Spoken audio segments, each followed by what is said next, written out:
Once again, Christian greetings to all our valued listeners and viewers throughout the whole world, more particularly to all Shepherds Rod believers, and most especially to our beloved brothers and sisters in the United States of America.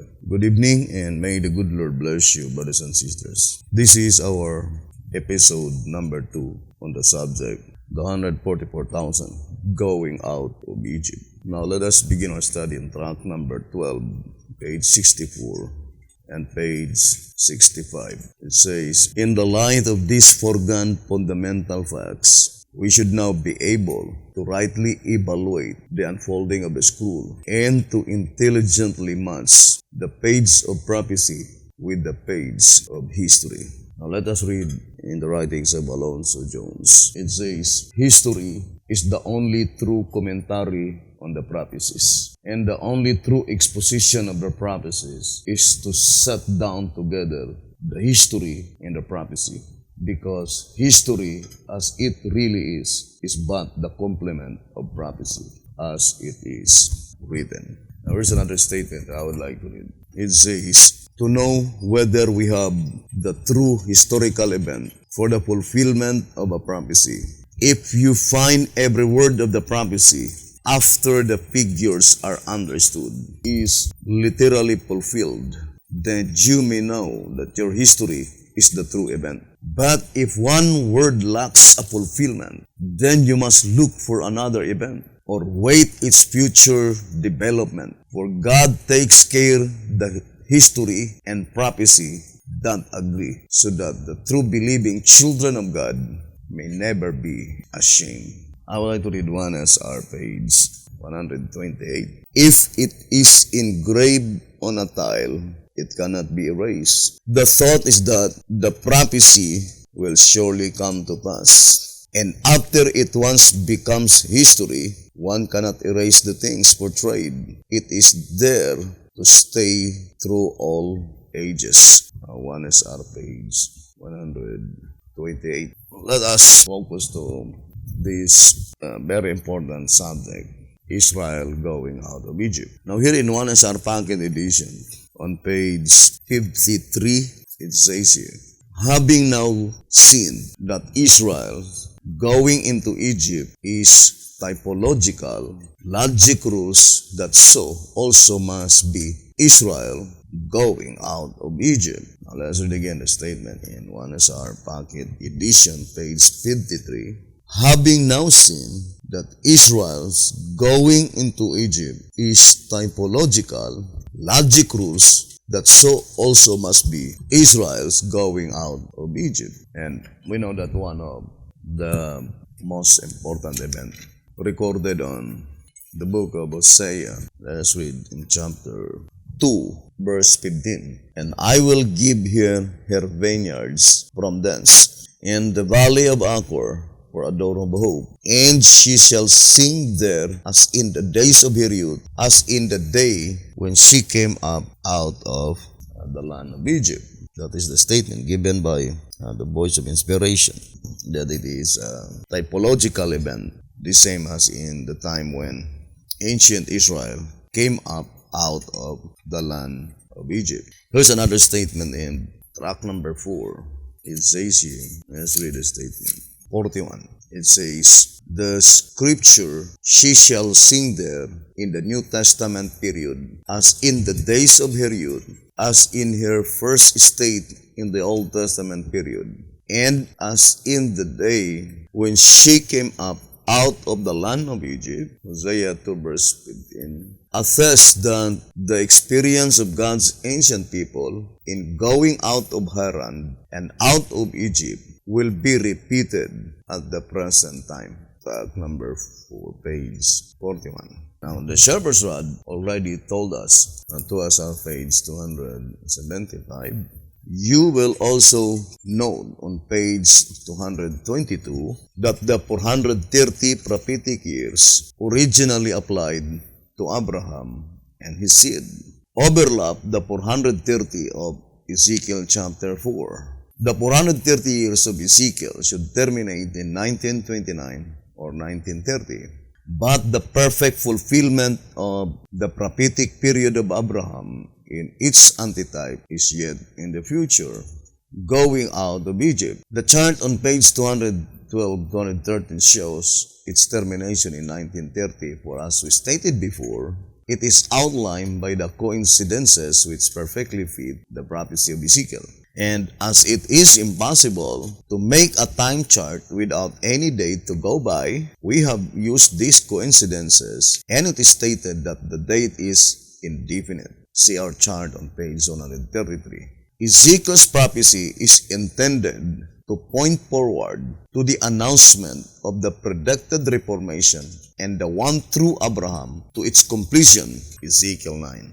Now, the shepherd's rod is very plain by saying that the perfect fulfillment of the antitypical fulfillment concerning Israel going out of Egypt is still future in the days of Beti-Hotep. And here in 1SR, page 101 and 102, let's read the statement. It says here, it has been made clear that Israel after the flesh is a photograph of Israel by the promise. In the Exodus movement, all the tribes went out of Egypt. If this is a photograph of Israel by the promise, then all the 12 tribes must come out now as well. 12 tribes must escape the ruin of Ezekiel 9, death of the firstborn, and Isaiah 63, the Red Sea. The number of them is said to be 12,000 from each tribe, making a total of 144,000. For the reason that they have passed through a similar experience as ancient Israel, they, the 144,000, sing a new song of Moses and the Lamb.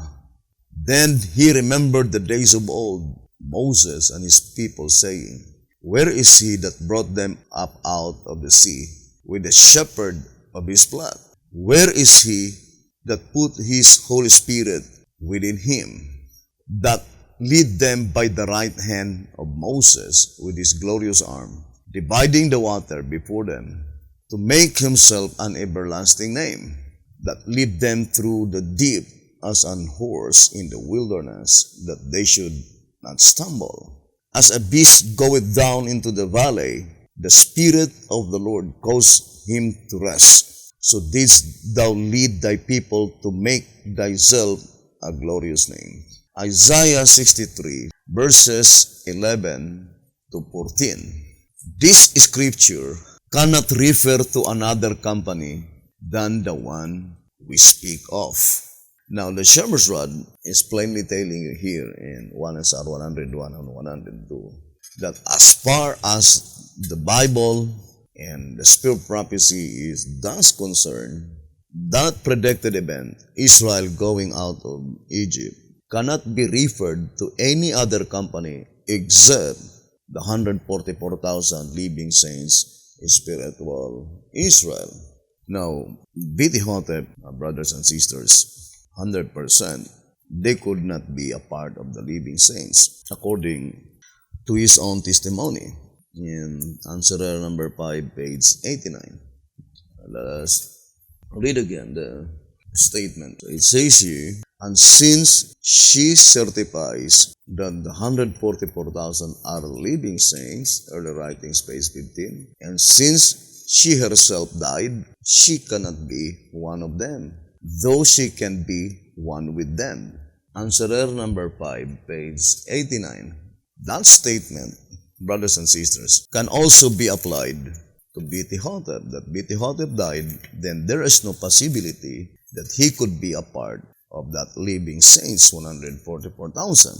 And since that predicted event, according to 1SR 101 and 102, going out of Egypt, cannot be referred to any other company except to the 144,000 spiritual Israel, then that event, brothers and sisters, had never been experienced by Sister White and Beti-Hotep. And that is why we need to look at the historical event, and we need now to intelligently separate the line of history, or the pages of history and the pages of prophecy. And I do fully believe that this statement can be applied to Sister White as well as Betty Hunter. Now, I would like to read to you this reading. Yes, they saw God. It is hard to tell, though, about the people being out of Egypt. Moses always was. Even while he was in physical Egypt, he was spiritually out of it. Caleb and Joshua were always spiritually out of Egypt. Now, 100%, Sister White and Betty Hotep, they lived in a period of time by which they were still in Egypt. They were still in spiritual Egypt. They were still in antitypical Egypt physically, although they were spiritually out of it. But the 144,000 living saints, they were both spiritually and physically, they will left Egypt, brothers and sisters. And accordingly, let us read again in 1SR page 64. It says, who is Israel by the promise? And so this reading is pointing to who are they that had been predicted beforehand that they will depart from Egypt. Now, let us read 1SR page 64. This experience of the Israelites in departing from Egypt was written for the instruction of those who should live in the last days. And before the overflowing scourge shall come upon the dwellers of the earth, the Lord calls upon all who are Israelites indeed to prepare for that event. Volume 6, page 195. The 12 tribes of Israel after the flesh are but a type of Israel by the promise, the 144,000. So Israel by the promise mentioned here is pointing to the 144,000 living saints, spiritual Israel.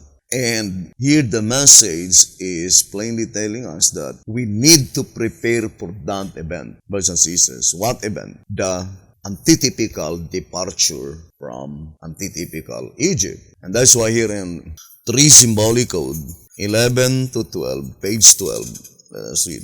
The call to ancient Israel was a call to come out of Egypt and into the promised Canaan. The call to modern Israel is a call to come out of antitypical Egypt and into the heavenly Canaan. 3 symbolic code, 11 to 12, page 12. Now, since we already read, brothers and sisters, that according to 1SR Packet Edition on page 53, that Israel going into Egypt and Israel going out of Egypt are both typological. So let us read again the statement. Here in 1SR Packet Edition on page 53, let's read again.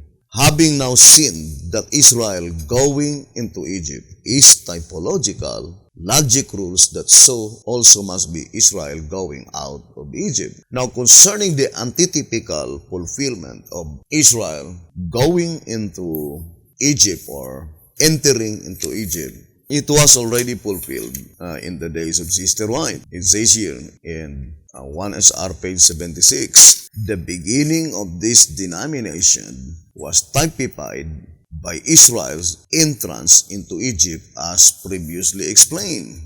So that is the statement, very plain. We shall now consider the truth of the land of Goshen. Joseph brought Israel into Egypt and gave them the part of the land to dwell in, which was the best land in the country of Egypt. And there Joseph nourished them, their flocks, herds, and cattle, and all they had.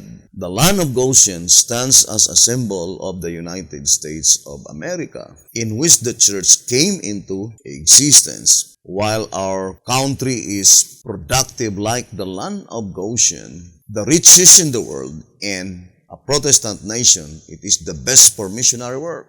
For it is made up of all nations, and therefore, like the land of Goshen, the most productive in Egypt, the world. So, the shepherd's rod plainly telling us that antitypical fulfillment of Israel entering into Egypt, it was fulfilled in 1845, the beginning of the Seventh-day Adventist denomination. Now, 100% from that time onwards, even in the days of Betty Hotep, they were still in antitypical Egypt, because Beti-Hotep declared clearly that the perfect fulfillment of Israel going out of Egypt was still future in his days, according to 2SR 275. So let's read again. 2SR page 275. It says, you will also note page 222 that the 430 prophetic years originally applied to Abraham and his seed overlap the 430 of Ezekiel chapter 4. The 430 years of Ezekiel should terminate in 1929 or 1930, but the perfect fulfillment of the prophetic period of Abraham in its antitype is yet in the future, going out of Egypt. Now, the shepherd's rod made it so plain that the antitypical fulfillment of that predicted event, antitypical Israel going out of Egypt, was still future in the days of Beti-Hotep. Now, I would like to read again that statement in 1SR on page 23. It says, all these modern occurrences, being perfectly matched with the ancient ones, both in time and objective, they definitely confirm the fact that the work of the shepherd's rod is divinely foreordained and as timely in our day as was Moses' work and his rod in his day. One is consequently overwhelmingly compelled to acknowledge the providential design and foreknowledge of the reader's eternal welfare for thousands of years in advance, so completely disarming the enemy of souls. The great designer of these typological truths leaves the reader free to make his own choice as to whether he will continue in the darkness or come out into the light of the Lord, no longer to wonder what church to join or what is truth and what is error. Now, the shepherd's rod plainly telling here that the type and antitype should perfectly match both in time and objective.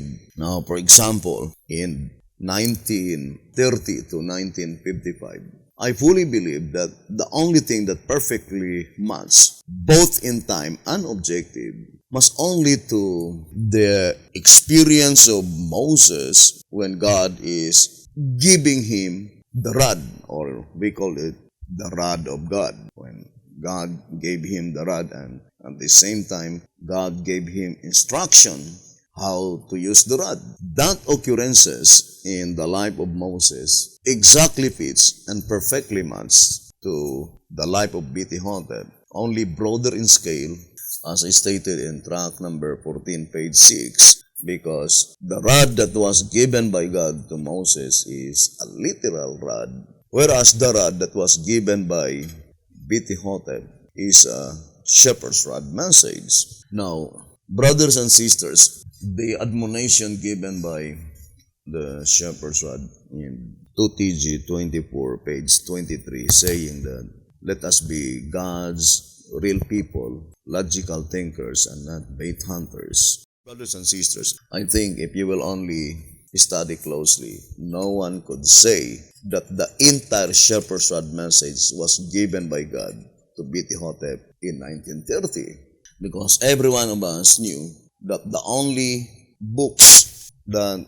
is in existence, or the only book that is in existence in 1930 is the Shepherd's Rod, Volume 1. Even 2SR did not as yet in existence in 1930 because it was written in 1932. Then for sure, brothers and sisters, the entire period of the giving of the Shepherd's Rod must be from 1929 or from 1930 to 1955, typifying the life of Moses when God gave to Moses the shepherd's rod or the rod of God. Because the mere fact that Beti-Hotep says that the antitypical fulfillment of Israel going out of Egypt was still future in his lifetime, that is the only portion that was perfectly and exactly matched to the life of Moses, the giving of the shepherd's rod. And for sure, this statement in 1SR, page 68, I would like to read. The Exodus movement is in a way a type, photograph of the closing work of God under the Advent movement. Each movement rises in fulfillment of time prophecy. The fact that Israel after the flesh is a type photograph, their experience must be duplicated by the truth, otherwise there can be no type.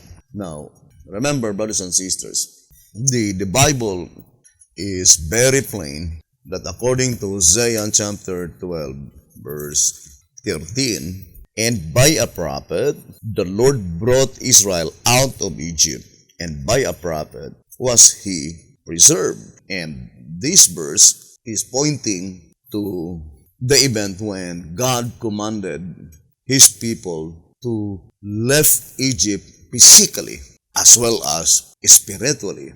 Now, for sure, this historical event, the duplicate, cannot be found in the days of Bethlehem. Now, let's read Exodus chapter 5. It says on verse 1, and afterward Moses and Aaron went in and told Pharaoh, thus saith the Lord God of Israel, let my people go, that they may hold a feast unto me in the wilderness. Now, the main objective why God commanded Moses to rescue God's people from the Egyptian bondage is to hold a feast in the wilderness. That is the message, is very plain, brothers and sisters. And to repeat again, here in Patriarchs and Prophets, do not forget, brothers and sisters, that the prophet himself, Bethlehem, says that the perfect fulfillment of Israel going out of Egypt was still future in his days. And one of the prominent event, and not only the prominent event, but the principal reason why God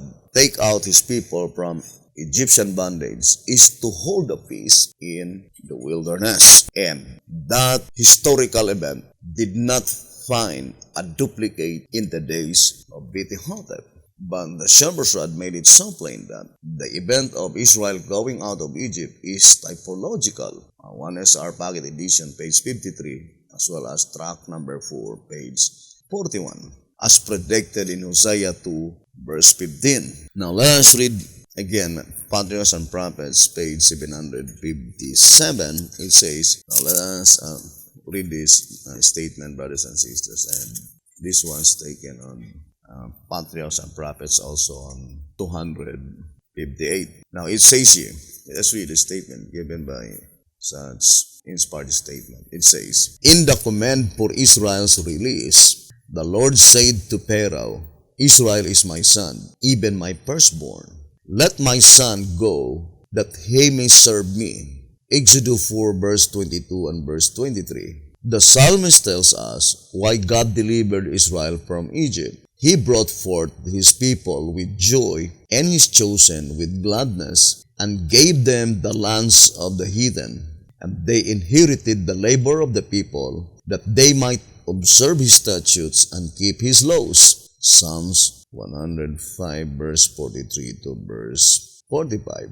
Here we learn that the Hebrews could not serve God in Egypt. But it points out to the period of time, brothers and sisters, because prior to that time, when Jacob, through the divine command, entered into Egypt, and at the time when Joseph was still alive, for sure God's people, they served God even they were still in Egypt. But at the time when another Pharaoh arose in the land of Egypt, the time came, according to the historical event, brothers and sisters, in Exodus chapter 3 on verse 7, and the Lord said, I have surely seen the affliction of my people which are in Egypt. So that is in the time when God's people are afflicted in the land of Egypt, brothers and sisters. And that occurrence, we know that that is not the life of God's people in Egypt when Joseph was still alive.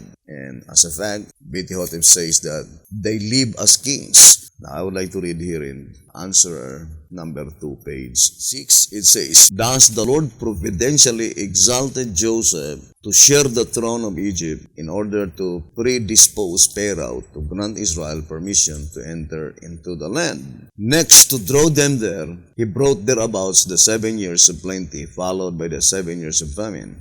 Whereupon he sent word to Jacob that Joseph was yet alive. At the overjoying news, there sprang up in the father an irresistible desire to see his son.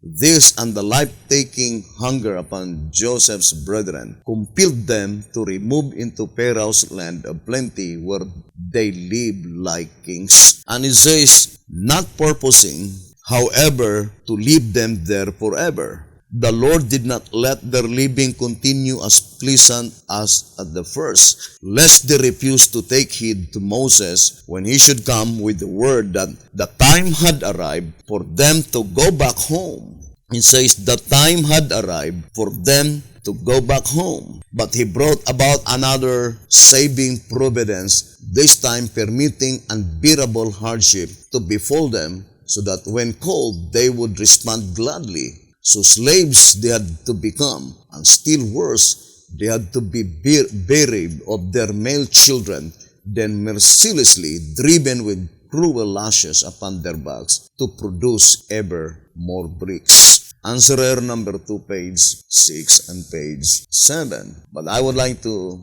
emphasize the statement, the time had arrived for them to go back home. So that is a wonderful statement, brothers and sisters, because I am thinking about the statement in 1 TG.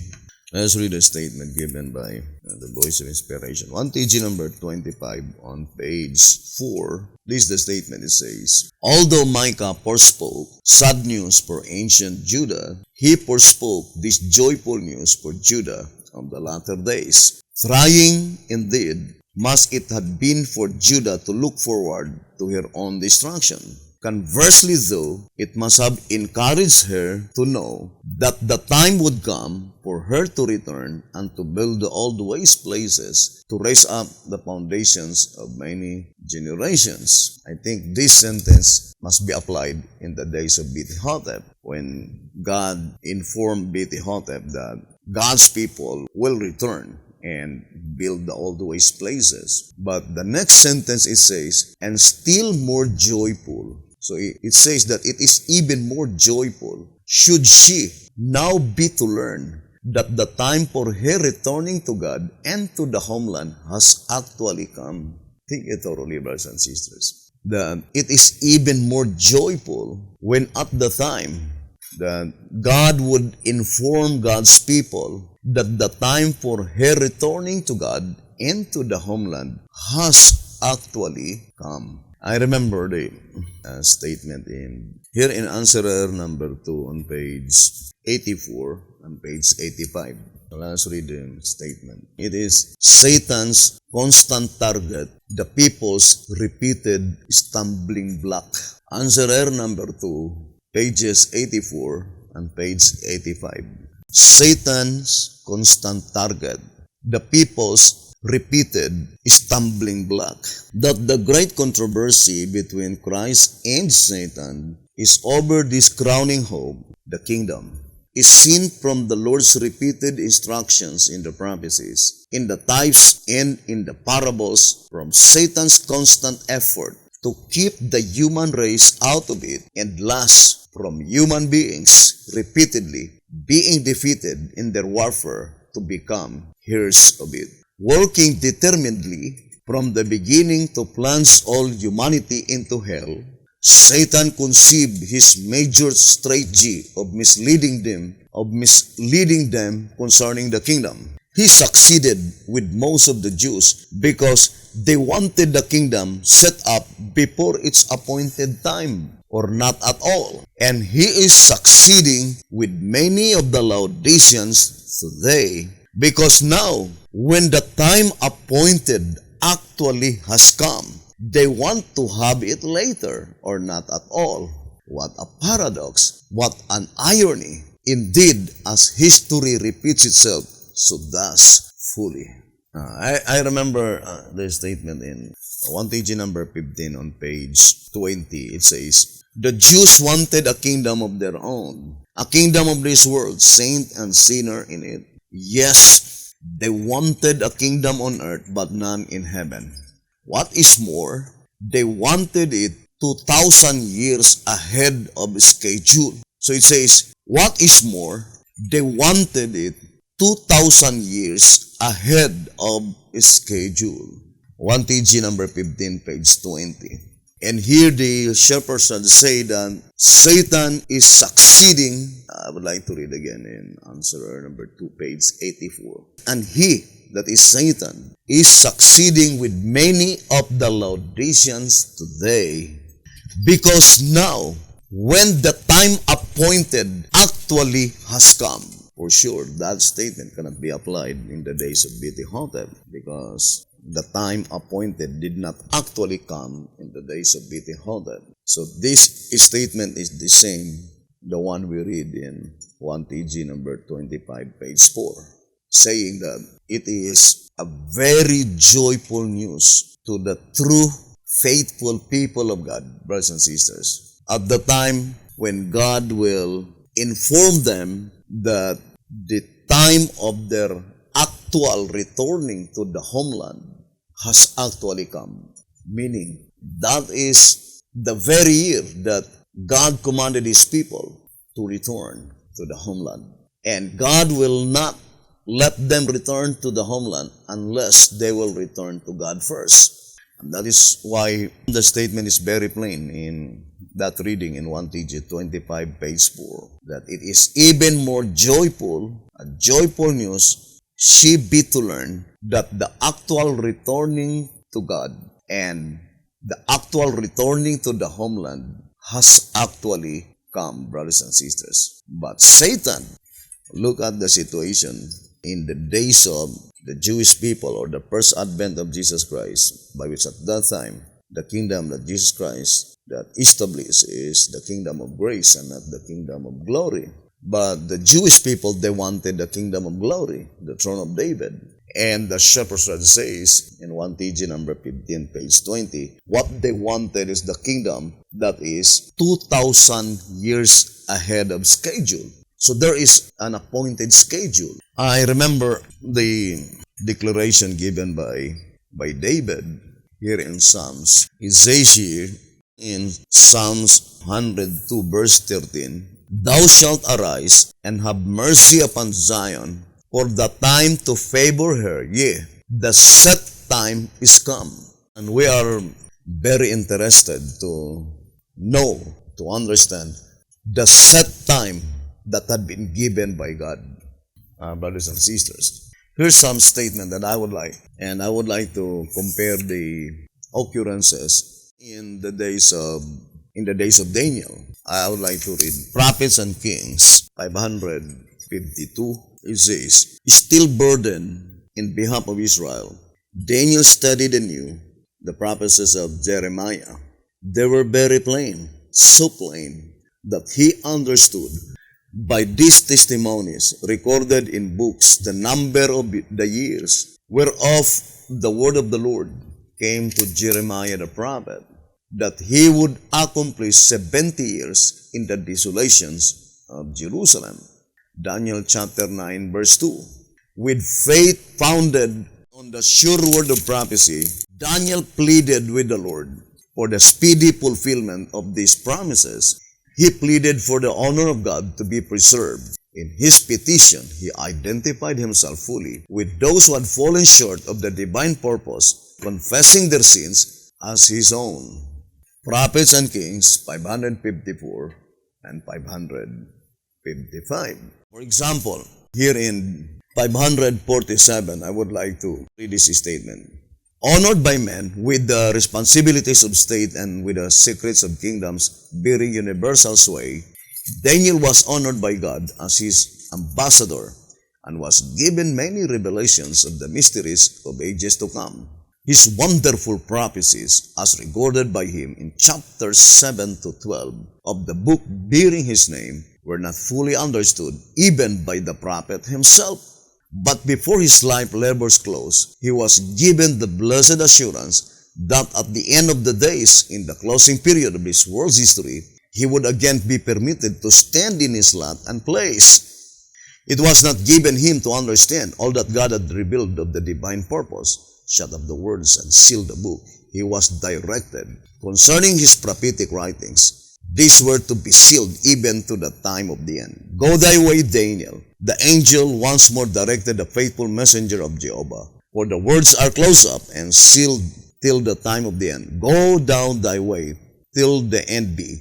For thou shalt rest and stand in thy lot at the end of the days. Prophets and Kings 547. That statement that Daniel will stand in his lot at the end of the days is plainly telling that there must be a group of people or a people that the same with Daniel, he wished to understand, desired to understand all the prophecies that recorded in his own writings, brothers and sisters. And the only difference is that the desire of Daniel to understand those prophecies, such privilege was not given to him. And according to Testimonies for the Church, Volume 6, it will be finally fulfilled to the remnant church. Here in Volume 6, page 19, it says, mysteries into which angels desire to look, which prophets and kings and righteous men desire to understand, the remnant church will carry in messages from God to the world. The prophets prophesied of these things, and they longed to understand that which they foretold, but to them this privilege was not given. They longed to see what we see and to hear what we hear, but they could not. They will know all when Christ shall come the second time, when surrounded by a multitude which no man can number. He explains the deliverance wrought out by the great sacrifice he made. Volume 6, pages 19 and page 20. Now, brothers and sisters, I would like to read this reading in 1 TG number 33. Page 3, it says, the dispersion, the time, and the deliverance. Then it says, this afternoon, we are to study Isaiah, chapters 31 and 32. In these chapters, we shall see the cause of Zion's captivity by the Gentiles, their time limit, and antitypical Israel's deliverance. Now, what is the time limit given by God? The same with the ancient Jewish people, that before they had been in Babylonian captivity, it was already predicted beforehand that they would be there for only 70 years. And that is the book that Daniel studied day and night, the book of Jeremiah. But how about us? Would you think God did not give, brothers and sisters, information concerning the antitypical Israel? When would be their deliverance? I remember the statement in 2 TG number 8, page 24. It says here, these verses explain why, or in other words, explain why God's people need to be delivered, and also explains how God's people are delivered. But the most important part, when God's people are delivered. When God's people are delivered. First of all, brothers and sisters, B.T. Hotep plainly told us that the signs of the kingdom is even more important to observe than the signs of Christ's coming. Now here in 2 TG number 44, on page 44, the signs of the kingdom, you see, are even more important for one to observe than are the signs of Christ's coming. If one should miss the signs of the kingdom, then the knowledge of the signs of Christ's coming would profit nothing.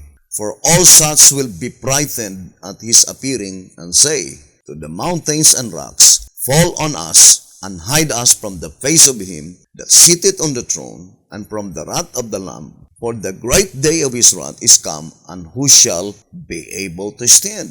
Revelation 6 verse 16 and 17. Are the efforts to set up the premillennial kingdom, the purified church, accompanied by great signs and wonders, by noise and pomp? To this question the Lord answers, Matthew 13 verse 31 to verse 33. The kingdom of heaven is like to a grain of mustard seed, which a man took and sowed in his field, which indeed is the least of all seeds, but when it is grown, it is the greatest among herbs, and becometh a tree, so that the birds of the air come and lodge in the branches thereof. Another parable spake he unto them, The kingdom of heaven is like unto a leaven which a woman took, and hid in 3 measures of meal, till the whole was leavened. Not by might, nor by power, but by my spirit, saith the Lord of hosts. Not a blast or a boom, and not a bush either, but the plain, quiet truth, brothers, sisters, is what saves you and brings the kingdom into being. Now, I would like to focus first to the parable concerning the woman, by which the woman, according to this reading, she hides 3 measures of meal till the whole was leavened. So the parable is pointing that the 3 measures of meal, the woman hides it until the 3 measures of meal was completely leavened, according to the parable. And the shepherd's rods plainly tell us that thus the sign of the setting of this purified church. Brothers and sisters, first of all, we need to understand that anything that will be established prior to the millennium, it is called premillennial. And in this study, we will prove to you that there is a kingdom, brothers and sisters, by which I think it is not familiar with among shepherds rod believers, by which in this reading it is called the purified church, and we called it the kingdom church, or the stone in Daniel chapter 2. Now let us study closely when does that stone will be in existence. And that is very important, brothers and sisters, to study closely the shepherd's rod publications. Now here the shepherd's rod says that the signs given by God concerning how this kingdom will be established, first is concerning the parable of the mustard seed, and second, concerning the parable of the woman, by which such woman, she hides 3 measures of meal, till the whole was leavened. And then the shepherd's rod says that it is not by might, or it is not by man's might, nor by man's power, but only by the Spirit of God, said the Lord of hosts. And it says not a blast or a boom, and not a bush either, but the plain, quiet truth, brothers and sisters, is what saves you and brings the kingdom into being. Now, as far as the shepherd's rod is thus concerned, and also the spirit of prophecy plainly told us that the only symbolization of the woman, brothers and sisters, is represented by a church. Now, I would like to read 2SR. It says here in page 193, it says, inspiration. I would like to read a statement. Some have applied the 7 heads of the 6th chapter of Revelation to the church in the New Testament time, but the symbols are contrary to the application.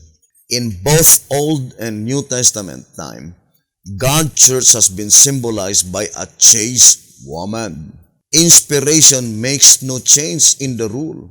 For a symbol of an impure church, for in Revelation 17 verse 1, 4 and 5, an harlot is used to point out a church or churches that are fallen or untrue. So here the shepherd's rod is plainly telling in 2SR 193 that the only significance or the only symbols pertaining to the woman is to symbolize the church, and inspiration never changed that symbols. That woman represents church. Now, who is she, the woman in that parable by which she hides 3 measures of meal?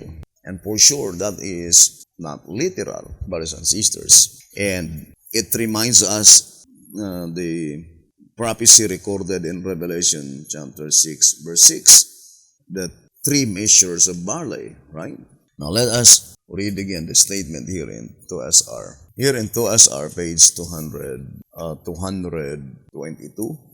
In our study of the 7 seals, we reserve for future explanation of the following scripture, and I heard a voice from the midst of the 4 beasts say, a measure of wheat for a penny, and 3 measures of barley for a penny. Revelation 6 verse 6. Again, we turn the reader's attention to the fact that the voice came from the throne. See chapter 5 verse 11. Therefore, the price of the cereals is fixed by the great judge. Now, the woman in Matthew 13, it says, she hides 3 measures of meal. I do fully believe that the term meal must be pointing to the present truth. The shepherd's rod used that term, that the meal of today, let me see if you could find that statement in Timely Greetings.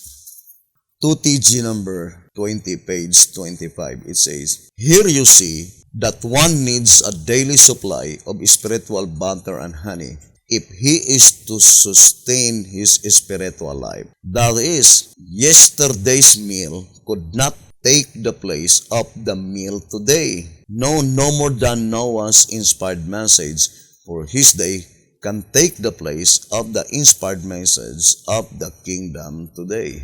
2TG number 20, page 25. Now, since that is 3 measures of meal, brothers and sisters, then the meal represents present truth, then we do fully believe that the 3 measures of meal must be representing, brothers and sisters, to breakfast, lunch, and supper. And the mere fact that it is in the supper time, for example, I would like to read, let me see if I could find that statement in the Voice of Inspiration concerning, it's about the, I think, the 3 angels' messages by which the inspiration, that is in 1888 message, that it is in the supper time, brothers and sisters, then the perfect fulfillment or the direct application of the 3 angels' messages. And we know that that is pertaining to the judgment that pertains to the living. So it must be in the supper time, brothers and sisters. I lost the page. As far as the 3 angels' messages is thus concerned. Now, I would like to read 2TG. If I could not find that page, let me read to you in 2TG. On 2TG 44, on page 41 and page 42. Yes, that is the statement. It says, these 3 calls to the marriage supper, Luke 14, verse 16 to 24, we understand to be the same as the 3 messages of Revelation 14, verse 6 to 12. So, the messages of Revelation 14, 6 to 12, it was illustrated, brothers and sisters, according to the Voice of Inspiration, to the parable in Luke 14, verse 16 to 24, which is the supper time. And here in 2TG 44, page 41, it says, quoting Luke 14, verse 16 to 24, and it says, in this parable are seen 2 periods of time. The first period is while the gospel has bade many, verse 16, to the marriage supper, the time from the apostles to the time of his last servant. With the last message God sends to his people, the time all things are ready. The next period is the time in which his last servant served, verse 17. This servant is sent, we are told, at supper time, at the end of the day, indicating that he bears the last message. Moreover, he is at first sent to those who have previously been bidden, that is, to those who were already in the gospel truth in the church. At the outset, he is to contact a class of people deeply engrossed with the cares of this life, and is to tell them that all things are now ready, that if they wish, they can now prepare and go to the wedding, there to enjoy the bridegroom banquet. This is the last call for the supper. It says, 2TG 44, page 41 and page 42. Now it says that this servant is sent, we are told, at supper time, at the end of the day, indicating that he bears the last message. So that is very plain in this reading in 2TG 44, page 41 and page 42. And of course, his message is to inform the citizens of the kingdom, brothers and sisters, that it's time to go home. The same way the subject that we already read, that Moses informed the God's people that the time has arrived for them to go home. Now here in the one symbolic code, 11 to 12, page 2, note that the call came first to the ones who were well known and well-to-do, the foremost in the city. For one had both a piece of ground, another of 5 oxen, and the other had married a wife. The fact that the servant was sent to re-invite those that had been bidden before proves that the call of this parable is not to come first to a people who know not of Christ and his wedding, but to his church. It also proves that they believed, for they did not argue the facts concerning the wedding, but excused themselves because they were more interested in the things of this world than in the kingdom of Christ. Therefore, those who with one consent began to make excuse must represent a class of church members and the ones whom the very last message found in a sad deception, yet believing that they were ready to meet the King of Kings and Lord of Lords. Hence, this call does not represent the 1844 message when all things began to be ready, but rather at a later time when all things are ready. So, this is very plain, one symbolic code, 11 to 12, page 2, brothers and sisters. So, the message here, brothers and sisters, must be pointing to, of course, there is no other message. It is the judgment that pertains to the living. Because the message from 1844 to the close of provision is divided only into two. The third angel's message on its primary phase, which is the judgment that pertains to the dead, and the final phase, which is the last, is the judgment that pertains to the living. Now, since the message mentioned in the parable in Luke 14, verse 16 to 24, cannot be the message in 1844, then the statement re-invite, brothers and sisters, I do fully believe, must be definitely applied to the Davidian, because they are the only people who have the message of the judgment that pertains to the living, by which the doctrine that had been taught by B.T. Hotep since 1930 to 1955, that God's people will return to the homeland, will return to the kingdom, that predicted event has actually come. So there must be a message, the final message, and that is at supper time, brothers and sisters, to inform everyone, brothers and sisters, that the actual time for returning to the homeland has actually come, brothers and sisters. Now, I would like to repeat again, brothers and sisters, that if God gave number of years by which God's people, before they had been in Babylonian captivity, through the prophet Jeremiah, it was already predicted beforehand that they would be in the Babylonian captivity for 70 years. And at the time when Daniel discovered that the 70 years ended, he began to pray to the Lord for the speedy deliverance of God's people, according to a reading in Prophets and Kings 554 and 555. Now, how about the antitypical Israel deliverance, brothers and sisters? We already read in 1 TG number 33. I would like to read again. 1 TG number 33. Page 3, it says, this afternoon, we are to study Isaiah chapters 31 and 32. In these chapters, we shall see the cause of Zion's captivity by the Gentiles, their time limit, and antitypical Israel's deliverance. So this statement plainly indicating that there is a time limit, or in other words, there is a given time by God to antitypical Israel, so that they could ascertain clearly, the same as in the days of Daniel, the actual time of their returning to the homeland. The same as in the days of Moses, before they were in Egyptian bondage, it was already given by Abraham that God's people will be afflicted for 430 years. And that's why, if you will read, brothers and sisters, the Bible says that on that very night, here in Exodus chapter 12, let's read verse 29. And it came to pass that at midnight the Lord smote all the firstborn in the land of Egypt, from the firstborn of Pharaoh that sat on his throne, unto the firstborn of the captive that was in the dungeon, and all the firstborn of cattle. You see, brothers and sisters, that is very plain. And it says, Exodus chapter 12, verse 29. And look at in verse 40 and 41. Now the sojourning of the children of Israel who dwelt in Egypt was 430 years. And it came to pass at the end of the 430 years, even the selfsame day, it came to pass that all the hosts of the Lord went out from the land of Egypt.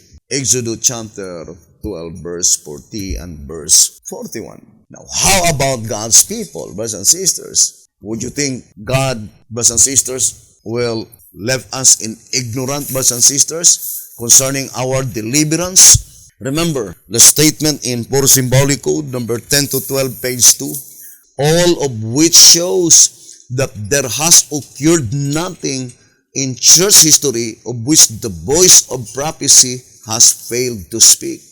Nothing, brothers and sisters, that occurred in the history of the church by which the voice of prophecy failed to speak. Now, how about that predicted event that the antitypical Israel will go out of Egypt? How could we be able to prepare for that event if we have no knowledge at all? When would that be, brothers and sisters? According to 1SR page 64, we need to prepare for that event. Then how could we be able to prepare if we have no knowledge at all? When would be the actual time that we need to depart from Egypt? We need to depart from antitypical Egypt, brothers and sisters. Then think it thoroughly. I do fully believe that God is a perfect God, and God would not leave us ignorant of such very important event, brothers and sisters. Now, I would like to read here in 1TG. Let's read 1TG, I think number 11. It says here, 1TG number 11, pages 7 and page 8. It says, Then the angel of the Lord answered and said, O Lord of hosts, how long wilt thou not have mercy on Jerusalem and on the cities of Judah, against which thou hast had indignation this 70 years? You still remember our reading in Psalms 102, verse 16? Let us read again. It says here, Psalms 102, verse 13 and 16. Thou shalt arise and have mercy upon Zion. But Zechariah, the one we read in 1TG number 11, page 7, Zechariah 2, verse 12, is asking that how long wilt thou not have mercy on Jerusalem? It says here in Psalms 102, verse 13 and 16, Thou shalt arise and have mercy upon Zion, for the time to favor her, yea, the set time is come. When the Lord shall build up Zion, he shall appear in his glory. Verse 16. Let us read again. Psalms 102, verse 13 and verse 16. Thou shalt arise and have mercy upon Zion, for the time to favor her, yea, the set time is come. When the Lord shall build up Zion, he shall appear in his glory. And you remember the prayer of Jesus in Matthew 23, which it says, brothers and sisters, Matthew 23, I think verse 38, it says here, 39 rather, Matthew 23, verse 39, For I say unto you, ye shall not see me henceforth, till ye shall say, Blessed is he that cometh in the name of the Lord. Matthew 23, verse 39, For I say unto you, ye shall not see me henceforth, till ye shall say, Blessed is he that cometh in the name of the Lord. Because we know that Israel returned to their homeland, but not in the name of the Lord. And the description in the Bible in Zephaniah, it says, they are the nation that had not been desired, brothers and sisters. Now let's read again here in 1TG number 11, pages 7 and 8. The prophet Jeremiah's prediction that the Jews were to spend 70 years in Babylonian captivity had ended, although they were still in Babylon. But since this symbolical prophecy finds its fulfillment in our day, instead of Zechariah's day, the angels plea for mercy on Jerusalem and on the cities of Judah, therefore, finds its direct application in this day. There is, however, this parallel. The time of the Babylonian captivity overlaps some years the time of returning to Jerusalem. In like manner, John's prediction that the church should return to the vineyard after having spent 1,260 years in the wilderness in the lands of the Gentiles, Revelation 12 verse 6, had ended and even overlapped since the year 1798, and there was no sign as yet for her returning. And as the denomination was in no condition to accept additional truth, the results are that the church is still in the wilderness, concerning which inspiration said, if the people of God have gone to work as they should have gone to work right after Minneapolis meeting in 1888, the world could have been warned in 2 years and the Lord would have come. Journal Conference Bulletin, page 1892. Now, the Shepherd's Rod plainly told us here in 1 TG number 11, pages 7 and 8, that the 70 years mentioned in Zechariah 2 verse 12 is not literal 70 years but symbolical, and only the prediction of Jeremiah in Jeremiah 25 verse 11 and 12, by which it points out to the 70 years, literal 70 years Babylonian captivity.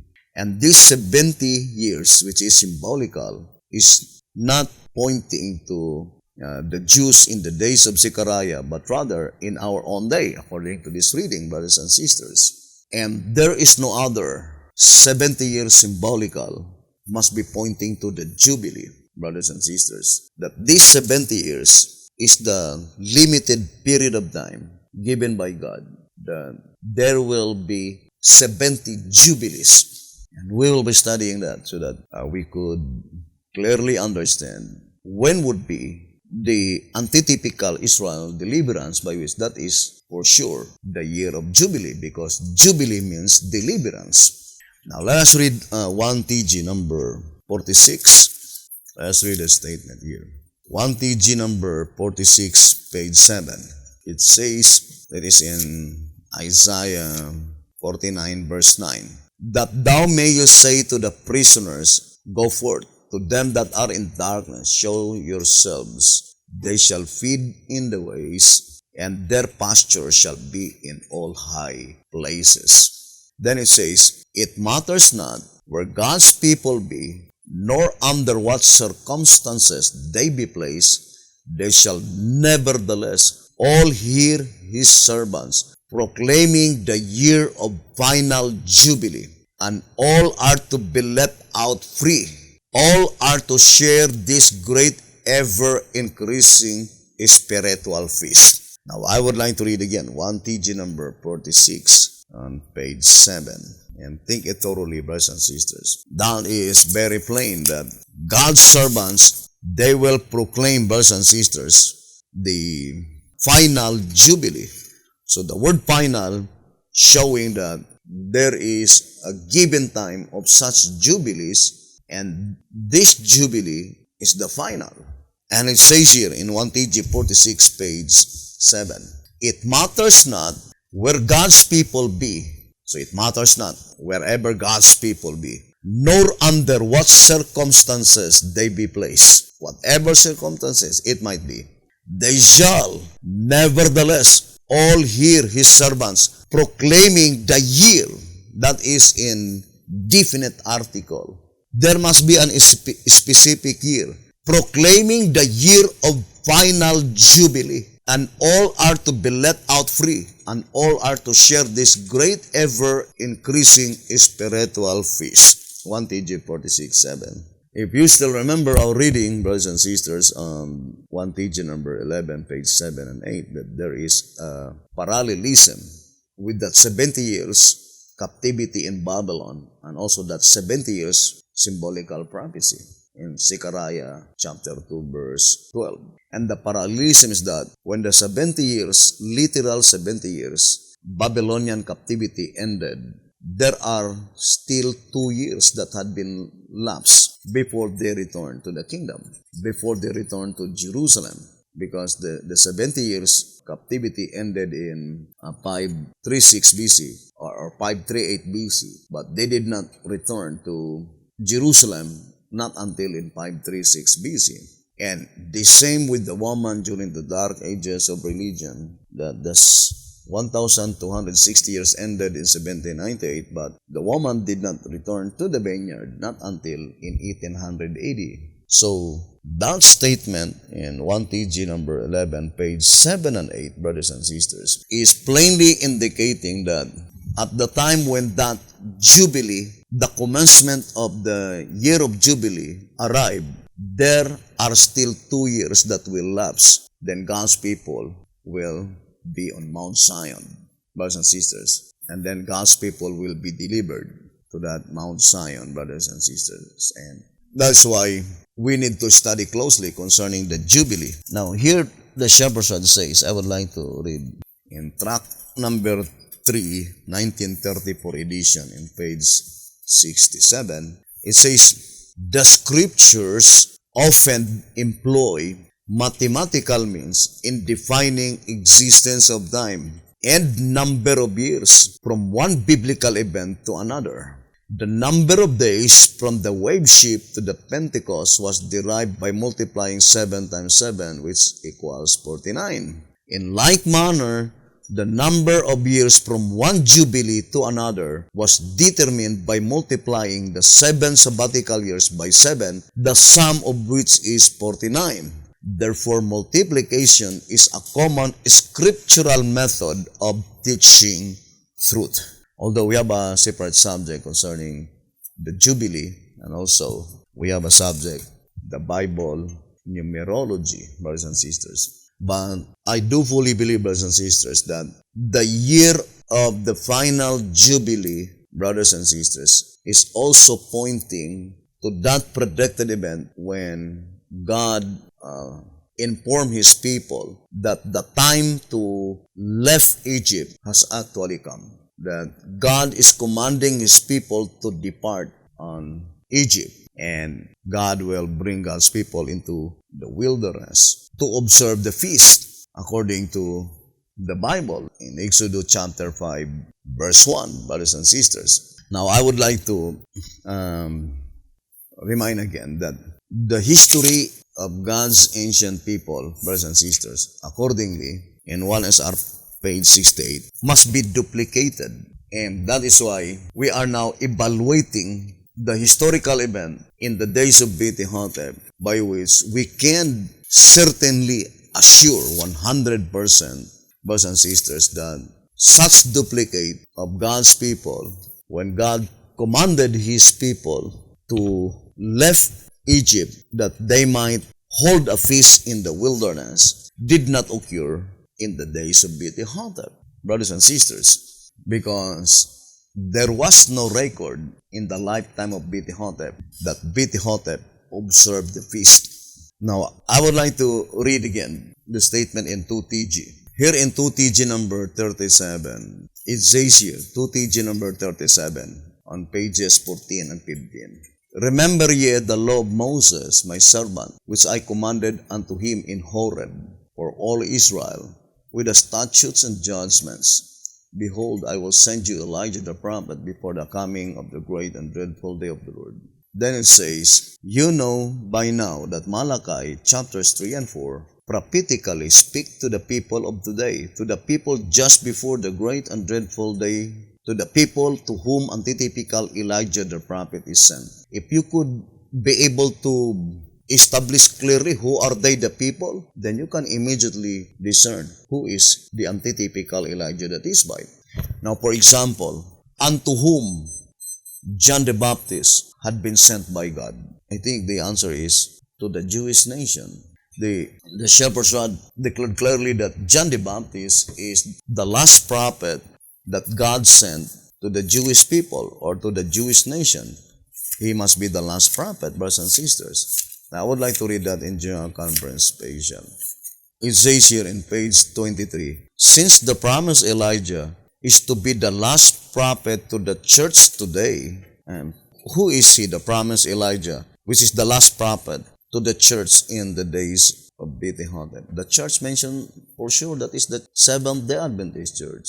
It says, since the promised Elijah is to be the last prophet to the church today, as John the Baptist was the last prophet to the church in his day. Now think it thoroughly, brothers and sisters. Let us go back first to John the Baptist. John the Baptist is the last prophet that God sent to the Jewish nation, the Jewish church. And for sure, the antitypical Jewish nation or the antitypical Jewish church is the Seventh-day Adventist church. And that is why Bethlehem is the antitypical Elijah John the Baptist. Now let us read again this statement in one symbolic code, number 4, page 5. It says, it proves that John, I would like to read again, it proves that John was a type of the Elijah that is to come before the coming before the coming of the great and dreadful day of the Lord. So it's easy to comprehend, brothers and sisters, because Bethlehem is the last prophet, antitypical Elijah John the Baptist. Bethlehem is the last prophet that God sent to the Seventh-day Adventist church. So if Bethlehem is the last prophet that had been sent to the Seventh-day Adventist church, therefore antitypical Elijah the Tishbite, brothers and sisters, could not be the prophet that God will send to the Seventh-day Adventist church, because the same as John the Baptist is the last means. If the Jewish nation will reject the message of John the Baptist, then there is no more remedy, brothers and sisters, because that is their last means, according to the voice of inspiration. I would like to read one symbolic code, number 4, page 5. It says, as John was their last prophet, his message was their final means to fit them for the Messiah's appearing. I would like to read again. As John was their last prophet, the last prophet to the Jewish church, his message was their final means to fit them for the Messiah's appearing. So, when they rejected John the Baptist, or the message of John the Baptist, then there is no more hope, brothers and sisters, because that is their last means. The same with Bethlehem. Bethlehem is the last prophet that God sent to the Seventh-day Adventist church. And since they never accepted the message of Bethlehem, then there is no more hope, brothers and sisters, because that is the last means that God sent to the Seventh-day Adventist church. But to repeat again, how about antitypical Elijah the Tishbite? First, we need to understand unto whom antitypical Elijah the Tishbite had been sent by God. Now here in tract number 13, I would like to read tract number 13 on page 11. It says here, remember ye all who shall witness the destruction of the wicked described above.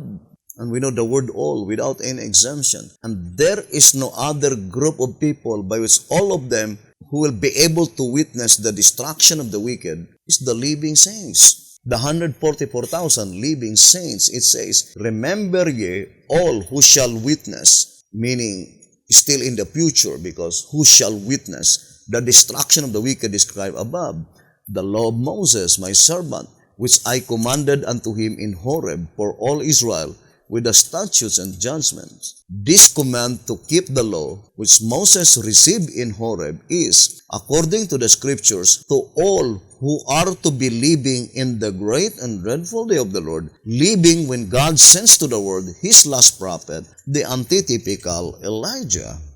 And if you will read answer number 3, page 88, it says, and looking forward to the time of the great and dreadful day of the Lord, the time just ahead of us. You see, the time just ahead of us. But the fact is, Bethlehem died, not even experiencing the period of the great and dreadful day of the Lord, which is the judgment of the living.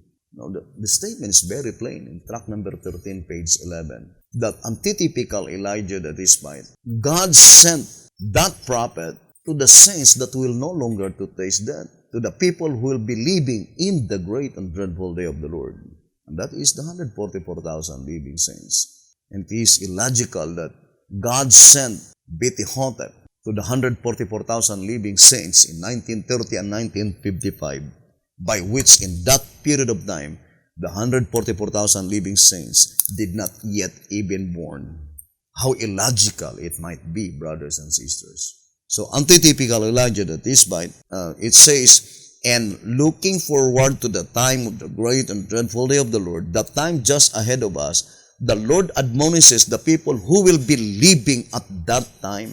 To the people who will be living at that time. That is the 144,000. Remember ye the law of Moses, my servant, which I commanded unto him in Horeb for all Israel, with the statutes and judgments. Now here, brothers and sisters, I would like to read again the statement in 2TG 37, pages 14 and page 15.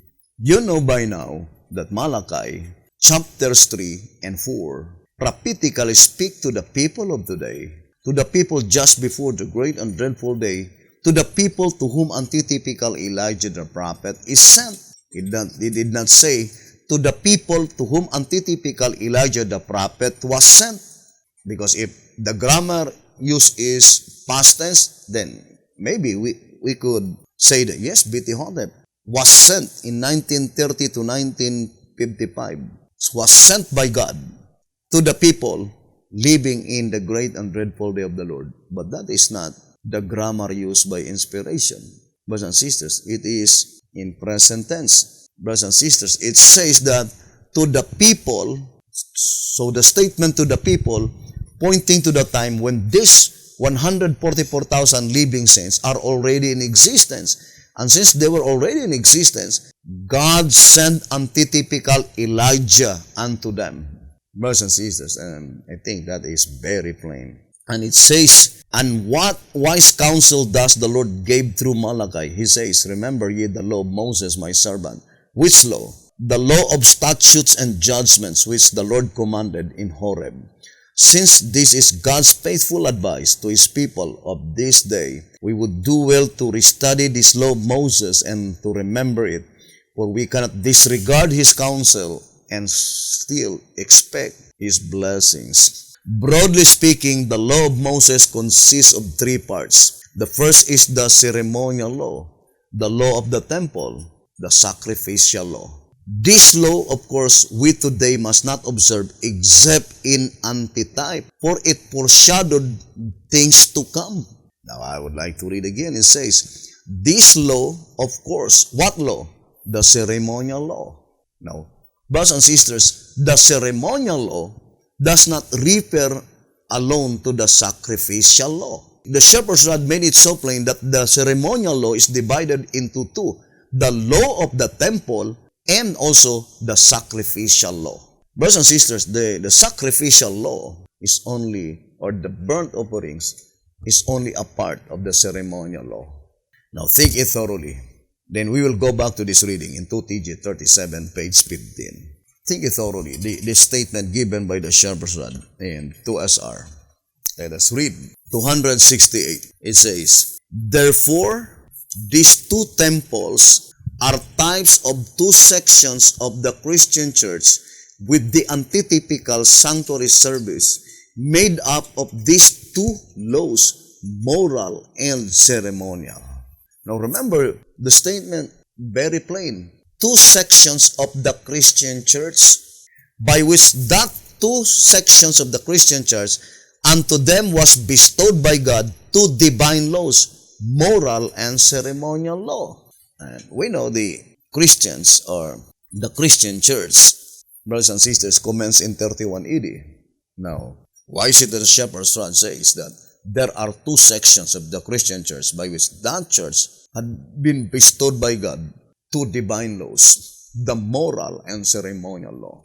Think it thoroughly, brothers and sisters. Now, for example, let's continue reading. It says, the first section of the Christian church, it says, 2SR 268, the first section of the Christian church from the crucifixion, so that was in April 16, 31 AD, to about 538 AD, was endowed with just such a sanctuary. That is, they had a perfect knowledge of the work in the heavenly to that time, and their faith corresponded with its service. Brethren, more particularly to our beloved brothers and sisters in the United States of America, the Apostolic Church, brothers and sisters, they observe the Holy Feast. Now, I would like to read to you Acts of the Apostles, 389, and it was already in, I think, 54 AD, because it says, Paul's last journey to Jerusalem. 389, it says, Paul greatly desired to reach Jerusalem before the Passover, as he would thus have an opportunity to meet those who would come from all parts of the world to attend the feast. Now, I would like to read again. Acts of the Apostles 389. And this was already 54 AD, brothers and sisters. And how many years from the time when Jesus Christ was crucified? More or less, it is about 20 years. Now, look at the statement. It says, Paul greatly desired to reach Jerusalem before the Passover, as he would thus have an opportunity to meet those who should come from all parts of the world to attend the feast. Of course, the people that Paul want to meet, they are the Christians. Now, let us go to 390. It says, upon receiving warning of the plot, Paul decided to go around by way of Macedonia. His plan to reach Jerusalem in time of the Passover services had to be given up, but he hoped to be there at Pentecost. Accompanying Paul and Luke were Sopater of Berea, and of the Thessalonians, Aristarchus, and Secundus, and Gaius of Derbe, and Timotheus, and of Asia, Tychicus, and Trophimus. Paul had with him a large sum of money from the Gentile churches, which he purposed to place in the hands of the brethren in charge of the work in Judea. And because of this, he made arrangement for these representative brethren from various contributing churches to accompany him to Jerusalem. At Philippi, Paul tarried to keep the Passover. You see, Apostle Paul keep the Passover. Only Luke remained with him. The other members of the company passing on to Troas to await him there. The Philippians were the most loving and true-hearted of the apostles' converts, and during the 8 days of the feast, he enjoyed peaceful and happy communion with them. Brothers and sisters, if the Holy Feast had been nailed to the cross, if the Holy Feast, brothers and sisters, on April 1631 AD, when Jesus Christ died on the cross, was abolished, it must be the apostles who will be the first one to know about it. But look at the record of the apostles. All of them continually keeping the feast. Now, think thoroughly this statement in 2TG. Then we will go back to 2SR. 2TG number 6 and also track number 4. 2TG number 6, pages 20 and then page 21. And it is concerning the prediction in Hosea chapter 2, verse 8 to verse 12. I will no longer read those verses, but I would like to read a commentary given by B.T. Hotep. It says, 2TG number 6, page 20 and page 21. From these verses, we see that it was just such a departure from God that caused the church in her early Christian era to lose her path and all her possessions, including her feast days, her new moons, her Sabbaths, and all her solemn feasts. I would like to read again. From these verses, we see that it was just such a departure from God that caused the church in her early Christian era to lose her path and all her possessions, including her feast days, her new moons, her Sabbaths, and all her solemn feasts. What is the causes? Why is it that the solemn feasts, the Sabbaths, had been lost in the possession of the Christian church? Because of departure from God. Brothers and sisters, what an erroneous idea to teach that the holy feast, the solemn feast, had been nailed to the cross. This reading can be easily discerned that if only the Ephesus remain faithful to the Lord, there is no possibility that her feast days, her solemn feast, will be trodden underfoot by the exceeding great horn. Now let us read track number 4. Here in track number 4, pages 25 and page 26. And still Hosea 2 verse 9, 10 and 11. Track number 4, page 25. Therefore will I return and take away my corn in the time thereof, and my wine in the season thereof, and will recover my wool and my flax given to cover her nakedness. And now will I discover her lewdness in the sight of her lovers, and none shall deliver her out of mine hand. I will also cause all her mirth to cease, her feast days, her new moons, and her Sabbaths, and all her solemn feasts. And it says, track number 4, page 25, just as God chastened her in olden time, by permitting Nebuchadnezzar, king of Babylon, to abolish the ceremonial system. Who abolished the ceremonial system? Babylon. Brothers and sisters, to repeat again, brothers and sisters, the only one that had been abolished by Jesus Christ when He died on the cross is the burnt offerings. Burnt offerings is only a little part of the ceremonial law. That is the only part that had been abolished, brothers and sisters. And think it thoroughly, this reading. It says here, I would like to read. Just as God chastened her in olden time by permitting Nebuchadnezzar, king of Babylon, to abolish the ceremonial system by destroying ancient Jerusalem and its temple, just so did He chasten her in the Christian era by permitting Rome to gain control over her and to supplant her through religious systems by a counterfeit, a pagan priesthood, and a pagan Sabbath. Then was His word fulfilled. I will also cause all her mirth to cease, her feast days, her new moons, and her Sabbaths, and all her solemn feasts. Why? Because according to TG number 6, page 20, because of their departure from God, because of their unfaithfulness. And then it says, since these ordinances, her feast days, her Sabbaths, etc., were part of a compacted prophecy of the gospel, a presentation in which were bound up the promises of redemption, the Acts of the Apostle, page 14. And since Hosea's symbolization has brought us into the Christian era, the ceasing of the ordinances therefore typifies Rome supplanting the truth. Daniel also was shown that this was to be accomplished through Rome, the exceeding great horn which cast down to the ground the truth and the place of His sanctuary, the sanctuary of Jesus Christ. Track number 4, page 25 and page 26. That is very plain, brothers and sisters. The voice of inspiration is plainly telling us that the ceremonial law, which is pertaining to the holy feast, it was trodden underfoot by the exceeding great horn during the dark ages of religion, brothers and sisters. But the fact is, it was already predicted beforehand that the exceeding great horn will trod underfoot the daily and the sanctuary in the Protestant period. We already read that several times. We have a subject entitled The Exceeding Great Horn. We have also a subject entitled The Daily and the Sanctuary. That subject will be deal in details in that subject. For example, I would like to read to you Consecrated Way to Christian Perfection. Here in Consecrated Way to Christian Perfection, it says here, brethren, let's read the statement given by the voice of inspiration, and plainly telling us, brothers and sisters, that no, the burnt offerings is only a part of that ceremonial law. And let me see. Consecrated Way to Christian Perfection. It is concerning the daily and the sanctuary. On page, it's very important, brothers and sisters, to have perfect knowledge concerning the daily and the sanctuary.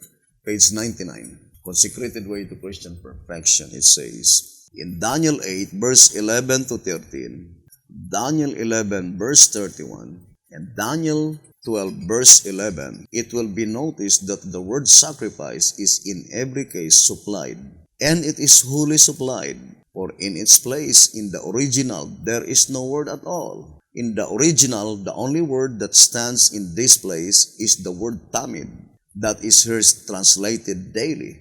And in these places, the expression daily does not refer to the daily sacrifice any more than it refers to the whole daily ministry or a continual service of the sanctuary, of which the sacrifice was only a part.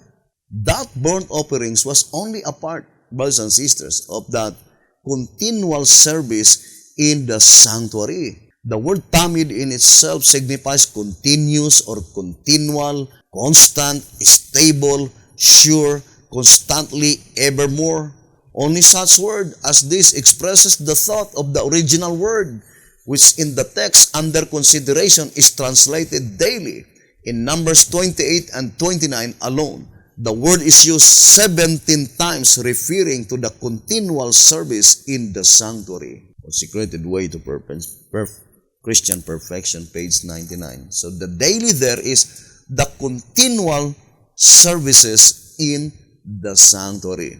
Now look at the statement here in 2SR 268. Let us go back again, brothers and sisters. It says, therefore, these two temples are types of two sections of the Christian church, which the antitypical sanctuary service made up of these two laws, moral and ceremonial. We know the moral law is the Ten Commandments, but how about the ceremonial law?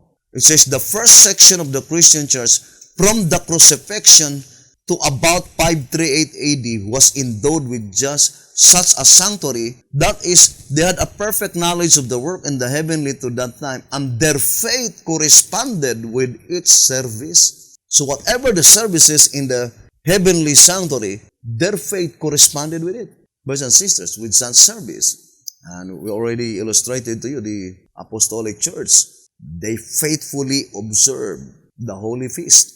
And the only reason that such feasts had been taken out in the possession of the Christian church, which is the epistles, because of their unfaithfulness, because of departure from God. Now, I would like to read, brothers and sisters, in 2SR 139. And it says, how do we keep the sanctuary truth? It is kept not in type, but in antitype.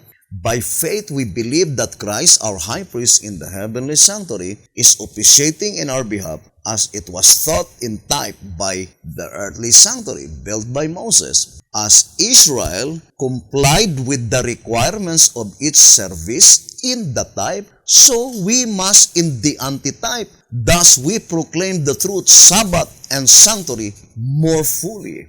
Now, think it thoroughly, brothers and sisters. The shepherds had made it so plain that the sanctuary truth must be kept not in type, but in antitype.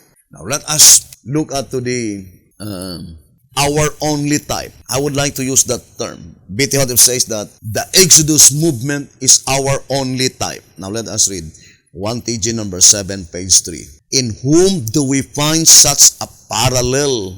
In no others than those who left Egypt and started for the promised land. No, in none others. They are our only type, says inspiration. Now all these things happened unto them for examples, and they are written for our admonition, upon whom the ends of the world are come. 1 Corinthians chapter 10, verse 11. Their duties, therefore, are our duties, and their failures should be our stepping stones to success.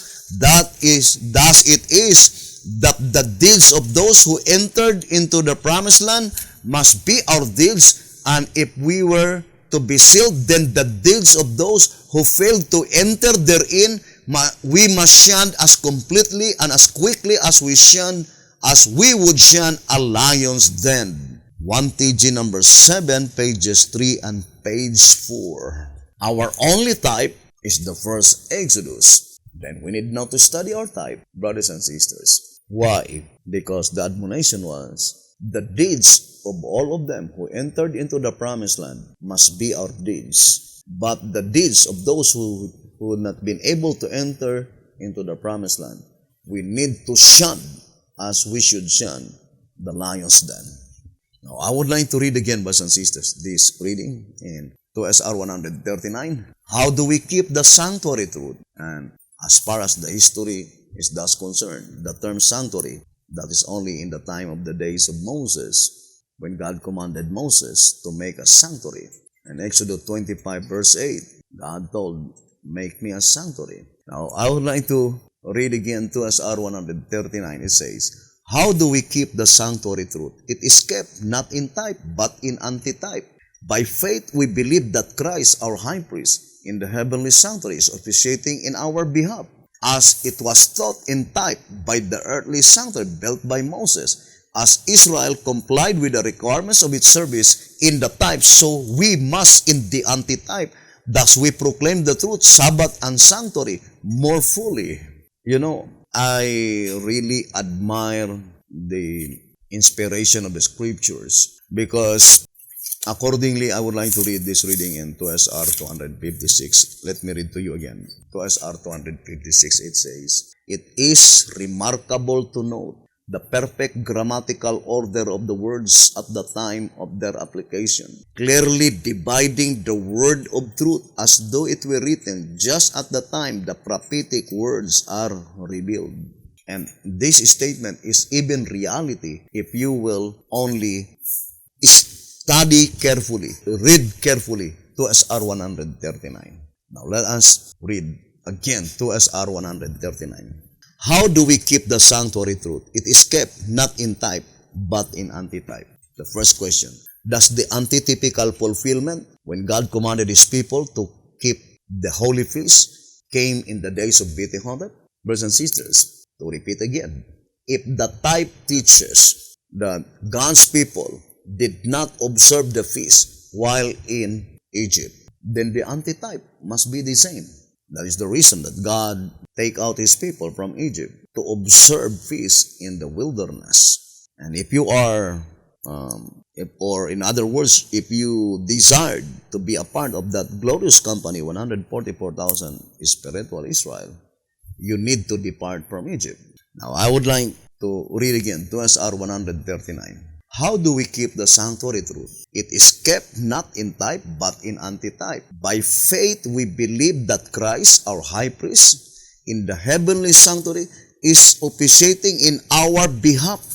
This statement in reality is not true in the days of Bethlehem, because if you will study closely from 1930 to 1955, brothers and sisters, the proceedings in the heavenly sanctuary are those who already dead. Brothers and sisters, and that is pertaining to the second seal or fourth seal, or in other words, the first four seals. Those who will be resurrected in the first general resurrection. The cases of Bethlehem had been considered not during in his lifetime, but after he died.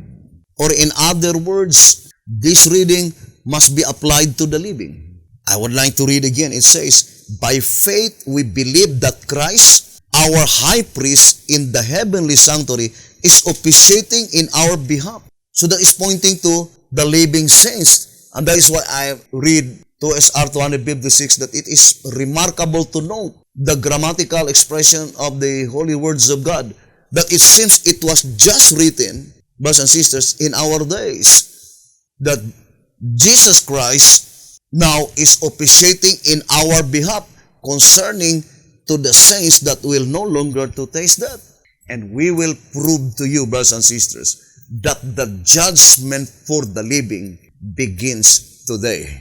Although we will have a separate subject concerning the commencement of the judgment for the living.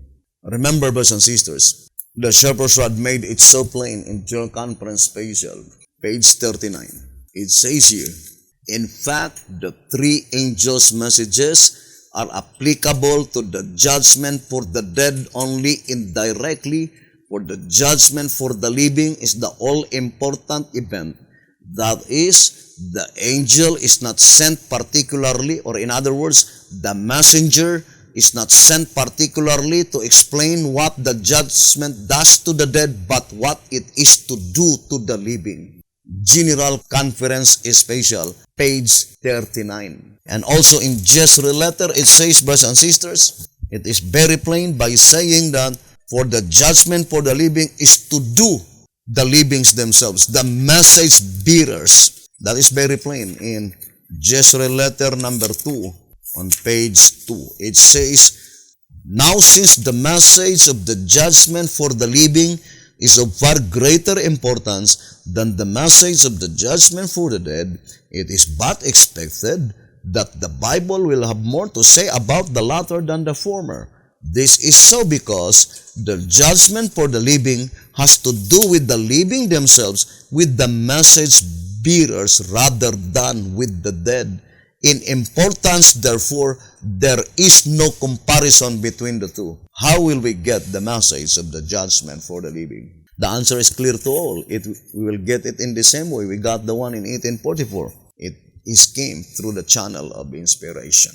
Now let's go back again to the historical event, brothers and sisters. The shepherd's rod made it so plain here in Answerer number 3.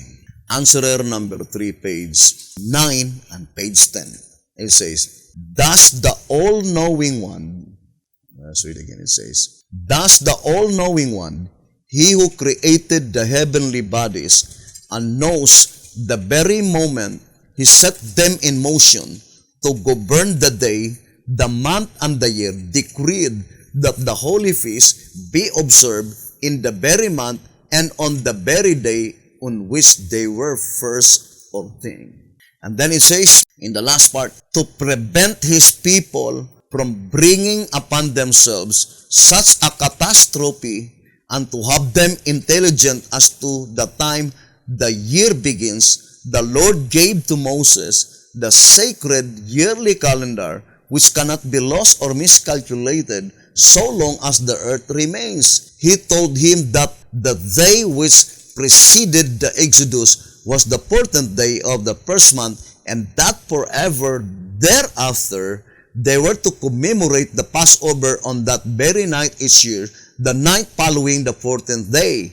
Thus was the Lord re-establishing the creation calendar, reaffirming that the year begins on the day of the vernal equinox, in which spring, the first season of the year, commences, and which the sun and the moon were created the fourth day from the beginning of creation.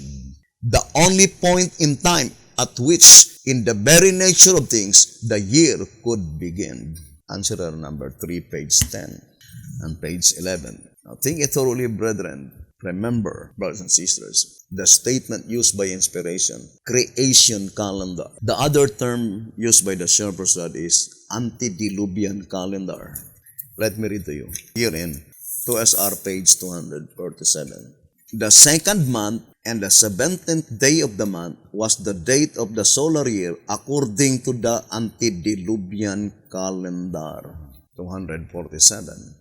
For sure, that antediluvian calendar, that is the creation calendar. Look at to the historical event. Ancient Israel was in Egyptian bondage for 215 years.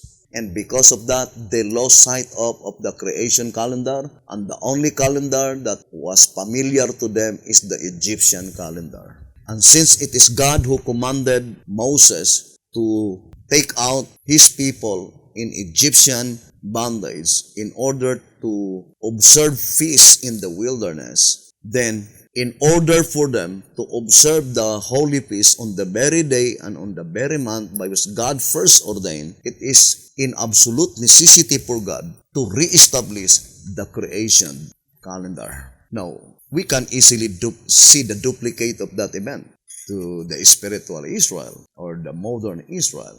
Brothers and sisters, God's people lost sight of the creation calendar. And the only calendar that is familiar today is the Gregorian calendar. As a matter of fact, according to the modern times and the living past, that calendar, brothers and sisters, the Roman calendar, it was copied only from the Egyptian calendar according to the modern times and the living past. Now let me read to you Modern Times and the Living Past. This book is written by Henry W. Elson, and a lecturer on history in New York University and also formerly professor of history in Ohio University and also in Athens. And this book had been distributed in New York, in Boston, Cincinnati, Atlanta, Chicago, and with many states in the United States of America.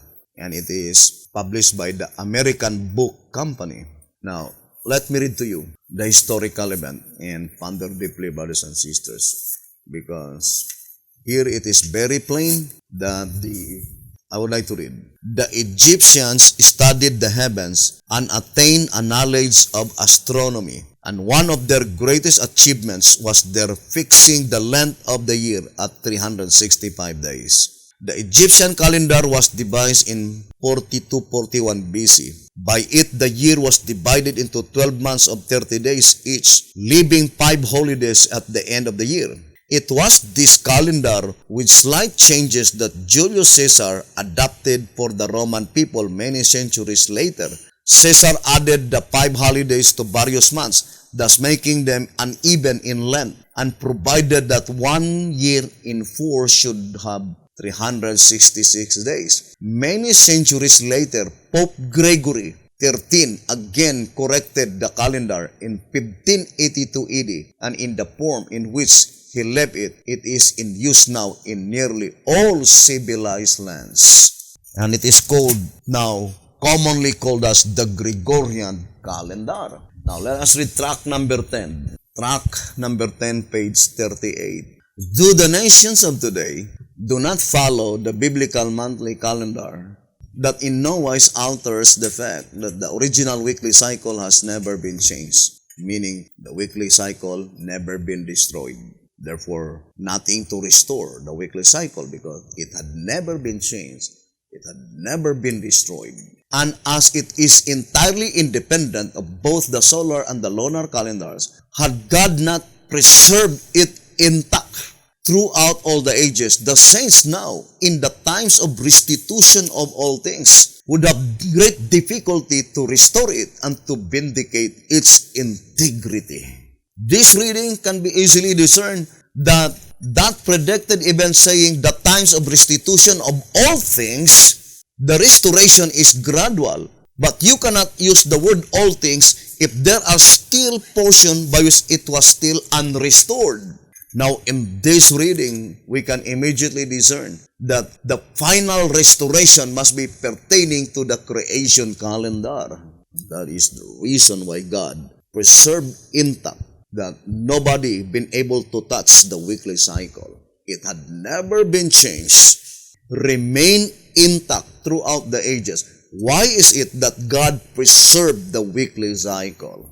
According to this reading, for the purpose that in the time of restitution of the creation calendar, the saints would find no difficulty to restore the creation calendar, to vindicate its integrity, brothers and sisters, according to the voice of inspiration. And Shepherd's Rod made it so plain that the fulfillment of that event must be when God sent the last and the final prophet, that is antitypical Elijah the Tishbite. And that is the reason, brothers and sisters, why is it that first, God did not command Beti-Hotep to observe the feast in his days because he is not living in the antitypical period by which the feast had been commanded by God to observe. But rather, Sister White and Beti-Hotep were living a period of time by which they were living physically within the dominion of the Egyptian. Because the commencement of that period commenced in 1845, according to 1 SR, page 76. And Beti-Hotep himself plainly declared that that event going out of Egypt was still future in his days. 2 SR 275. So the type plainly telling us that during that period of time when God's people were still in Egypt, were still in the land of Egypt physically, brothers and sisters, the only commandments that they observe is the Sabbath or the moral law. But concerning the ceremonial law, the holy feast, they had not been able to observe. And to repeat again, the duplicate of that event is found in the days of Sister White and Beti-Hotep. But there must be an appointed time by which the duplicate, when God commanded his people to depart Egypt in order to make a feast in the wilderness. And Beti-Hotep made it so plain in 2TG that it seems in that reading plainly indicating that that is the work why antitypical Elijah the Tishbite was sent by God or sent by God to restore the creation calendar so that the admonition by God to remember the law of Moses, which the law mentioned first to the ceremonial law, by which B.T. Hotep says, I would like to read again, 2TG 37, page 14 and 15. Broadly speaking, the law of Moses consists of three parts. The first is the ceremonial law, the law of the temple, the sacrificial law. This law, of course, we today must not observe.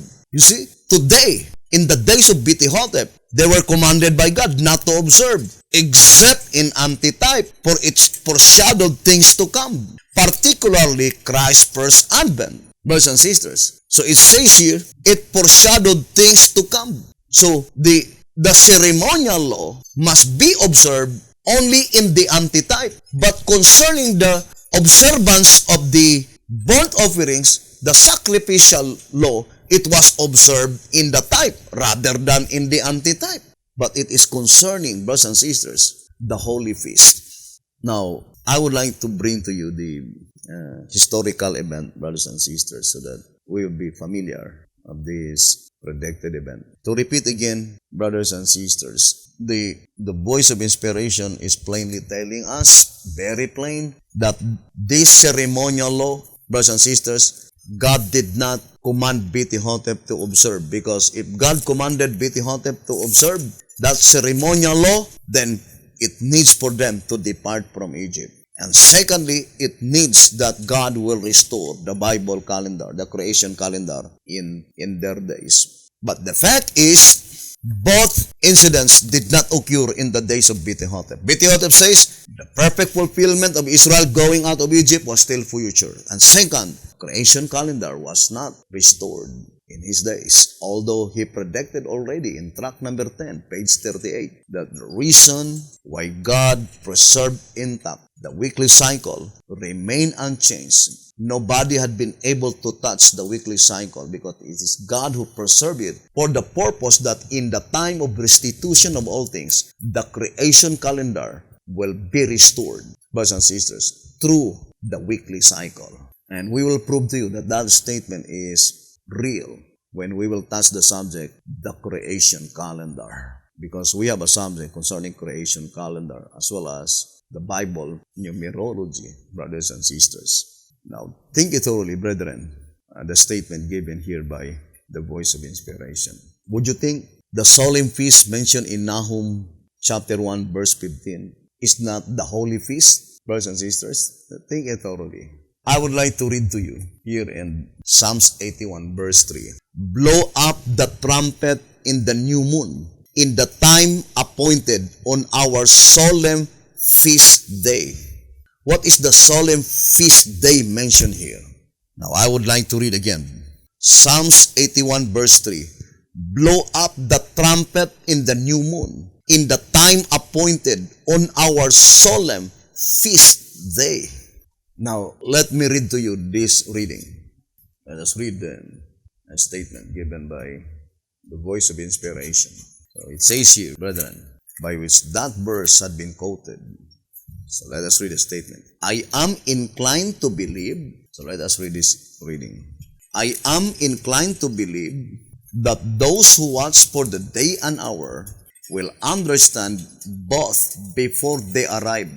Paul says, Hebrew chapter 10 verse 25, exhorting one another, and so much the more as ye see the day approaching, which seems to imply that it may be seen before it actually arrives. Our Lord says, Revelation 3 verse 3, if therefore thou shalt not watch, I will come on you as a thief, and thou shalt not know what hour I will come upon thee. Which implies that if we will watch, we shall know what hour. It appears to me probable that the blowing of trumpets in the 7th month, in the first day of the month, Leviticus 23 verse 24, is to be understood as a type of something that is to occur on that day, which will be a signal to those who are watching to show them that the 7th month has commenced. It may be the literal sounding of the 7th trumpet. If not that, something that God's people who are watching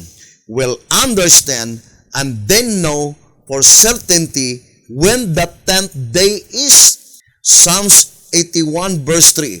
Blow up the trumpet in the new moon, the first day of the 7th month, in the time appointed on our solemn feast day. I think that blowing of trumpets means something that we shall very soon understand.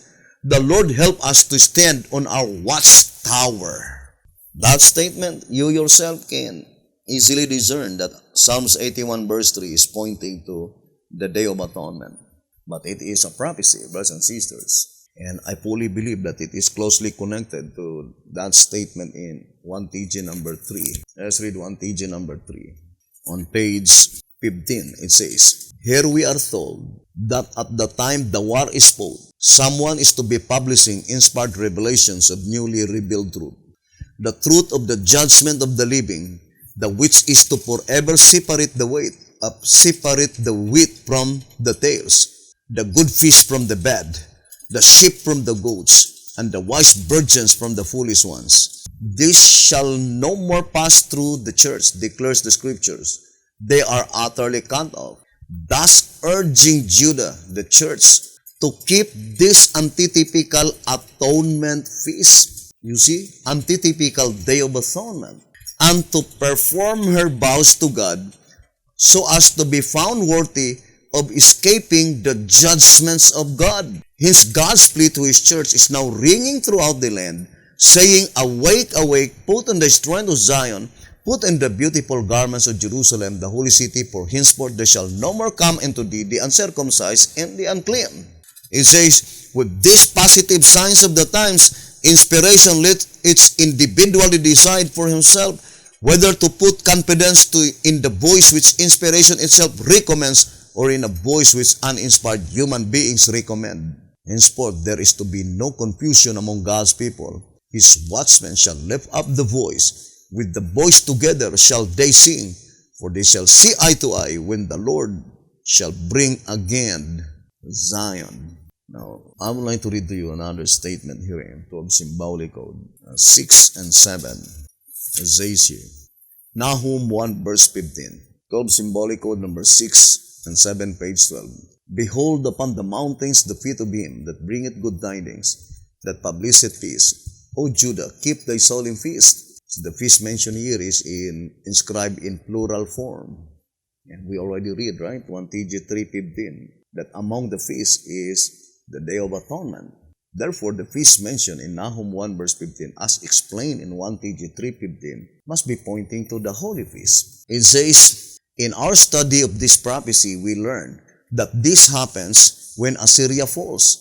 Brothers and sisters, what the thing that will happen, because it is described in singular form. This happens, brothers and sisters, the declaration, for the wicked shall no more pass through thee. He is utterly cut off. So that is the occurrence that will happen when Assyria falls. Because it says, in our study of this prophecy, we learned that this happens when Assyria falls. Brothers and sisters, when the wicked will be utterly cut off. But the Lord's call to the church in Isaiah 52 to awake comes first. After she awakes, she is to behold something. And not only to behold something, but she is to do something. What is she to do? She is to keep her solemn feast. That is the divine command, brothers and sisters. To keep the solemn feast according to the voice of inspiration. Look at this reading in track number 14. Here in track number 14, on page 22, it says, therefore, only as they awake and give heed to the voice of the true witness, and turn their steps toward the gates of the kingdom, may they ever hope to participate in the divine eventuality. To participate what? O Judah, keep thy solemn feast, perform thy vows, for the wicked shall no more pass through thee. He is utterly cut off. So only those people, brothers and sisters, that turn their steps towards the gates of the kingdom, that they may ever hope to participate in such divine eventuality when God's people were commanded by God to keep the solemn feast, which is the holy feast, brothers and sisters. Now, let us view first the um, historical event, brothers and sisters, so that we could easily discern the particular object in view. Here in Patriarchs and Prophets, let me read to you. It says, in the wilderness. So let us read the reading. For nearly 40 years, the children of Israel are lost to view in the obscurity of the desert. The space, says Moses, in which we came from Kadesh Barnea until we were come over the brook Jerd was 38 years, until all the generations of the men of war were wasted out from among the hosts, as the Lord sware unto them. For indeed the hand of the Lord was against them, to destroy them from among the hosts, until they were consumed. Deuteronomy chapter 2, verse 14 and 15. During these years, the people were constantly reminded that they were under the divine rebuke. In the rebellion at Kadesh, they had rejected God, and God had for the time rejected them. Since they had proved unfaithful to His covenant, they were not to receive the sign of the covenant, the rite of circumcision. Their desire to return to the land of slavery had shown them to be unworthy of freedom, and the ordinance of the Passover instituted to commemorate the deliverance from bondage was not to be observed. Look at the historical event. While they were still in Egypt, they keep the Passover, brothers and sisters. That is the first time that they keep the Passover while they were still in Egypt. And then in Exodus chapter 12, God commanded that supposed to be, I would like to use the term supposed to be, it is the will of God that they will observe the Passover every year, brothers and sisters. And that is also the principal reason why God take out His people from Egypt, is to observe a feast in the wilderness, according to Exodus chapter 5, verse 1. But why is it at the moment that they were already in the wilderness, God forbade them to observe the holy feast, particularly to the Passover? It's so because even the rite of circumcision, they were not circumcised in the wilderness. Brothers and sisters, it's so because of the rebellion, brothers and sisters, according to the voice of inspiration. And within the 40 years wandering in the wilderness, brothers and sisters, it is a continual reminding to them that, brothers and sisters, they were under divine rebuke, according to this reading in Patriarchs and Prophets 406. Now, let us read the statement here. Let me read to you in 1888 message. It says, let us read, brothers and sisters. One other text, if anyone were needed to settle the fact that Israel did not get out of Egypt as long as they were in the wilderness, is found in the book of Joshua. So I would like to read again the statement. One other text, if anyone were needed to settle the fact that Israel did not get out of Egypt as long as they were in the wilderness, is found in the book of Joshua. You remember the passage, after they had crossed Jordan, then they were circumcised. It is written, this day have I ruled away the reproach of Egypt from of you. Those people, you see, who left Egypt never got out of Egypt till they had crossed the Jordan River. Brothers and sisters, this historical event did not find such duplicate in the days of Bethel. Think it thoroughly. Remember the statement in 1 TG, number 7, page 12. It says, what made one group, meaning there is only one group, eligible to cross the Jordan? It was their trust in God, knowing that He was their chief leader. They recognized Moses and Joshua as the one through whom God was communicating with them. So there are two inspired servants that they recognize. Brothers and sisters, whom you think in the perfect fulfillment of the prophecy? If not, Bethel is antitypical Moses, because he is the one that had been given by God to him the shepherd's rod message. The same with Moses of old. But how about Joshua? in the duplicate, in the perfect fulfillment of the prophecy. Are we saying that Beti-Hotep is the Moses and Beti-Hotep is still the Joshua? They recognized Moses and Joshua as the ones through whom God was communicating with them. Now, let me ask you a question. It points out to the people who crossed the Jordan River. When they crossed the Jordan River, Moses was still alive. So the type shows, brothers and sisters, that they recognized Moses, brothers and sisters, that Moses was already dead. And Joshua, brothers and sisters, is their leader. But they know that God is their chief leader. It says, they recognized Moses and Joshua as the one through whom God was communicating with them. They did not look upon them as being anyone other than who they actually were. They were satisfied with their lot. They took orders as orders were given, so it was that they were the only ones who entered into the land, or into the land of promise. Now, I would like to read again the statement here. It says, let us finish reading. One other text, if anyone were needed to settle the fact that Israel did not get out of Egypt as long as they were in the wilderness, is found in the book of Joshua. You remember the passage after they had crossed the Jordan, then they were circumcised. It is written, this day have I ruled away the reproach of Egypt from off you. Those people, you see, who left Egypt never got out of Egypt till they had crossed the Jordan. For not until then was the reproach of Egypt was taken away. Then they were all converted men. Then they were all converted men. That whole nation crossed Jordan by faith. It was a nation that believed God, and there was not a dissenting voice nor a doubting thought. Then they were out of Egypt. Thus you see that it is perfectly evident that spiritual Egypt is the literal Egypt of the Bible. So, the historical event is plainly telling that, brothers and sisters, that after Moses take out God's people from Egypt in 1491 BC, according to the Shepherd's Rod, yes, at that time they were physically out of Egypt, but spiritually they were still in Egypt. Not until after Moses died. And then when God raised up Joshua to lead God's people.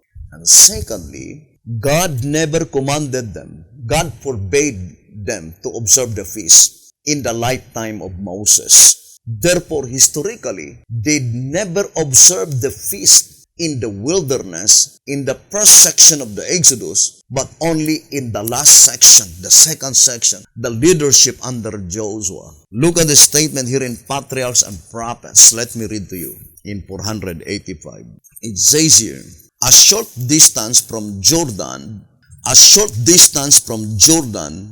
the Hebrews made their first encampment in Canaan. Here Joshua circumcised the children of Israel. And the children of Israel encamped in Gilgal and keep the Passover. The suspension of the rite of circumcision since the rebellion at Kadesh had been a constant witness to Israel that their covenant with God, of which it was appointed symbol, had been broken. And the discontinuance of the Passover, the memorial of their deliverance from Egypt, had been an evidence of the Lord's displeasure at their desire to return to the land of bondage. Now, however, the years of rejection were ended. Once more, God acknowledged Israel as His people, and the sign of the covenant was restored. The rite of circumcision was performed upon all the people who had been born in the wilderness, and the Lord declared to Joshua, this day have I ruled away the reproach of Egypt from of you. And an allusion to this, the place of their encampment was called Gilgal, a rolling away or rolling off. You see, brothers and sisters, that is the time that they keep the Passover, brothers and sisters, when God's people cross the Jordan River. And to repeat again, brothers and sisters, that typological event, brothers and sisters, never found a duplicate in the lifetime of Beti-Hotep. Here in Patriarchs and Prophets 613, Gilgal had been the place of Israel's first encampment in the Promised Land. It was here that Joshua, by divine direction, set up the pillar of 12 stones to commemorate the miraculous passage of the Jordan. Here circumcision had been renewed. Here they had kept the first Passover after the sin at Kadesh and the desert sojourn. I would like to read. It says, here they had kept the first Passover after the sin at Kadesh and the desert sojourned.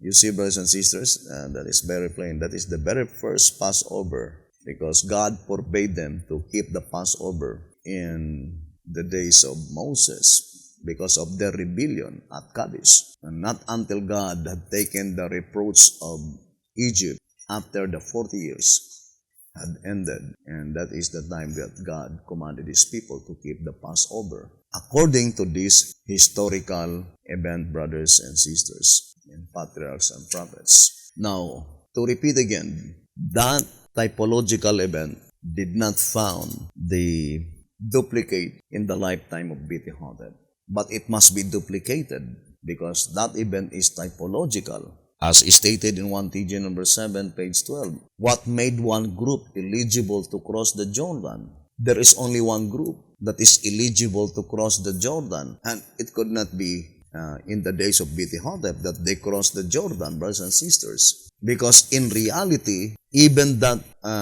event by which they crossed the Red Sea, brothers and sisters, not all that pertains to the type had been fulfilled in the days of B.T. Hotep. Because before God's people crossed the Red Sea, all the firstborn sons, brothers and sisters, that did not obey the divine requirements perished in that midnight, brothers and sisters, according to Exodus chapter 12. So, brothers and sisters, if you will continue listening and viewing this program, we guarantee to you that we will teach nothing, brothers and sisters, that cannot be found in the word it is written. And this subject, brothers and sisters, is very important so that all of us could be able to prepare for that, I would like to say, critical event, brothers and sisters, very critical. And you might wonder, why is it that in 1SR, page 64, the quotation used by B.T. Hotep here is volume 6, 195. Let's go back to the reading in 1SR, page 64. It says, the experience of the Israelites in departing from Egypt was written for the instruction of those who should live in the last days. Before the overflowing scourge shall come upon the dwellers of the earth, the Lord calls upon all who are Israelites indeed to prepare for that event. And then the quotation was volume 6, page 195. Now, let us try to see volume 6, 195. It says here, this experience of the Israelites was written for the instruction of those who should live in the last days. Before the overflowing scourge shall come upon the dwellers of the earth, the Lord calls upon all who are Israelites indeed to prepare for that event. Then it says, to parents, He sends the warning cry, gather your children into your own houses. Gather them away from those who are disregarding the commandments of God, who are teaching and practicing evil. Get out of the large cities as fast as possible. Establish church schools. Give your children the Word of God as the foundation of all their education. This is full of beautiful lessons, and if pupils make it their study in the primary grade below, they will be prepared for the higher grade below. Brothers and sisters, think it thoroughly. This instruction given by the prophet, in reality, it is more enforced unto us than in their days. That is why in Manuscript Release, Volume 7, 417, it says that each ancient prophet spoke less in their own time than ours, that their prophesying is enforced for us. And this quotation in Volume 6, 195 can be found also on the Old Symbolic Code, 3 Symbolic Code, 5 and 6, page 11. Now, I would like to begin on page 10. Says the Spirit of Prophecy, students need to be placed under the most favorable circumstances to counteract very much of the education they have received. Life Sketches 352. For few have the instructions in religious lines that is essential. Children are in great need of proper education in order that they may be of use in the world. Without this knowledge, it is certain that man will lose eternal life. The Lord calls upon the youth to enter our schools and quickly fit themselves for active work. Time is short, and what you do must be done quickly. Resolve to redeem the time. Seek not your own pleasure. Rescue yourself. The hours of provision are fast passing. We have no time, not a moment to lose. Let us not be found sleeping on guard. In planning for the education of their children outside the home, parents should realize that it is no longer safe to send them to the public school and should endeavor to send them to the schools where they will obtain an education based on a scriptural foundation.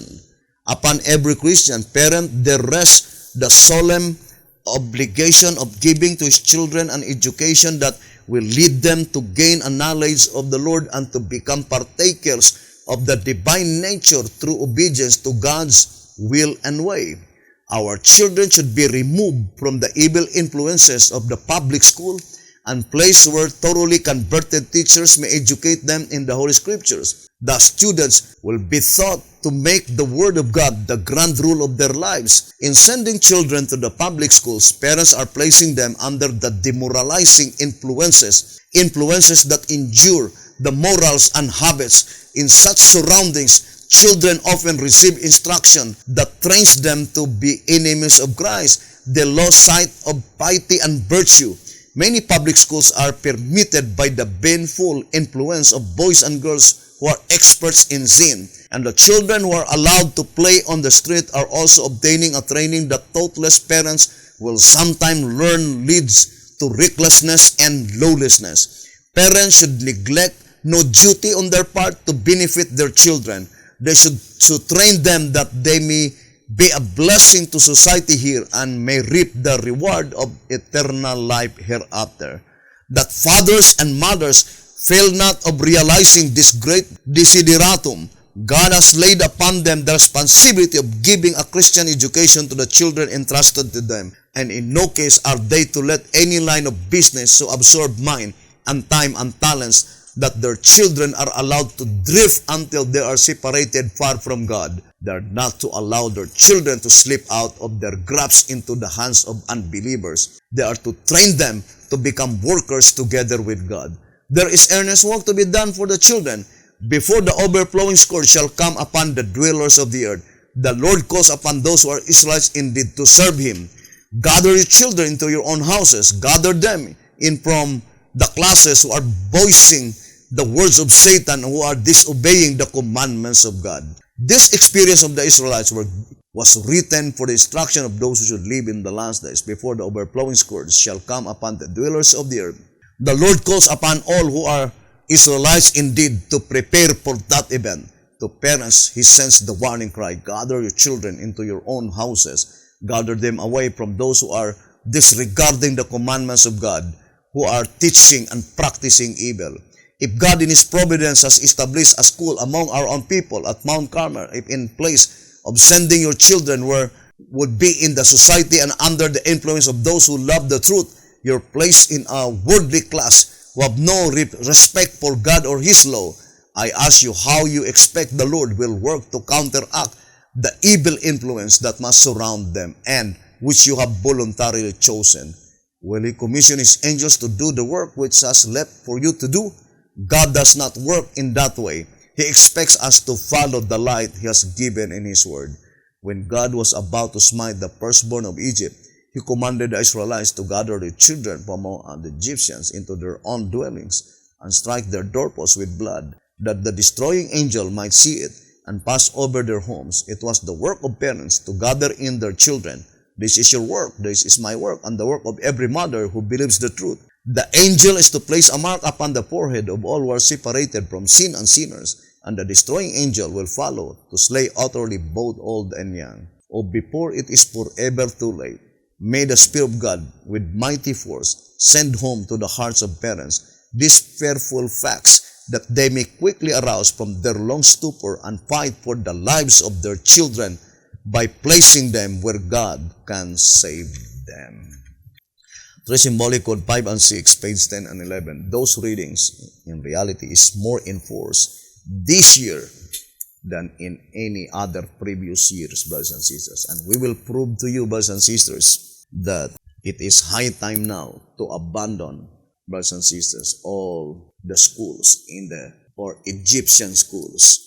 We need now to educate our young people, our little children, establish church schools. We here in our country, all of our children, little children and young people, not even one, brothers and sisters, are going into the public school or any schools in Egypt. We established a church school and we divided into three: primary, and we have secondary, and also to the juniors, brothers and sisters. And brethren, it is no longer far distant, brothers and sisters. I would like to say again that this very year, this is the year that God is now calling His people to depart from Egypt.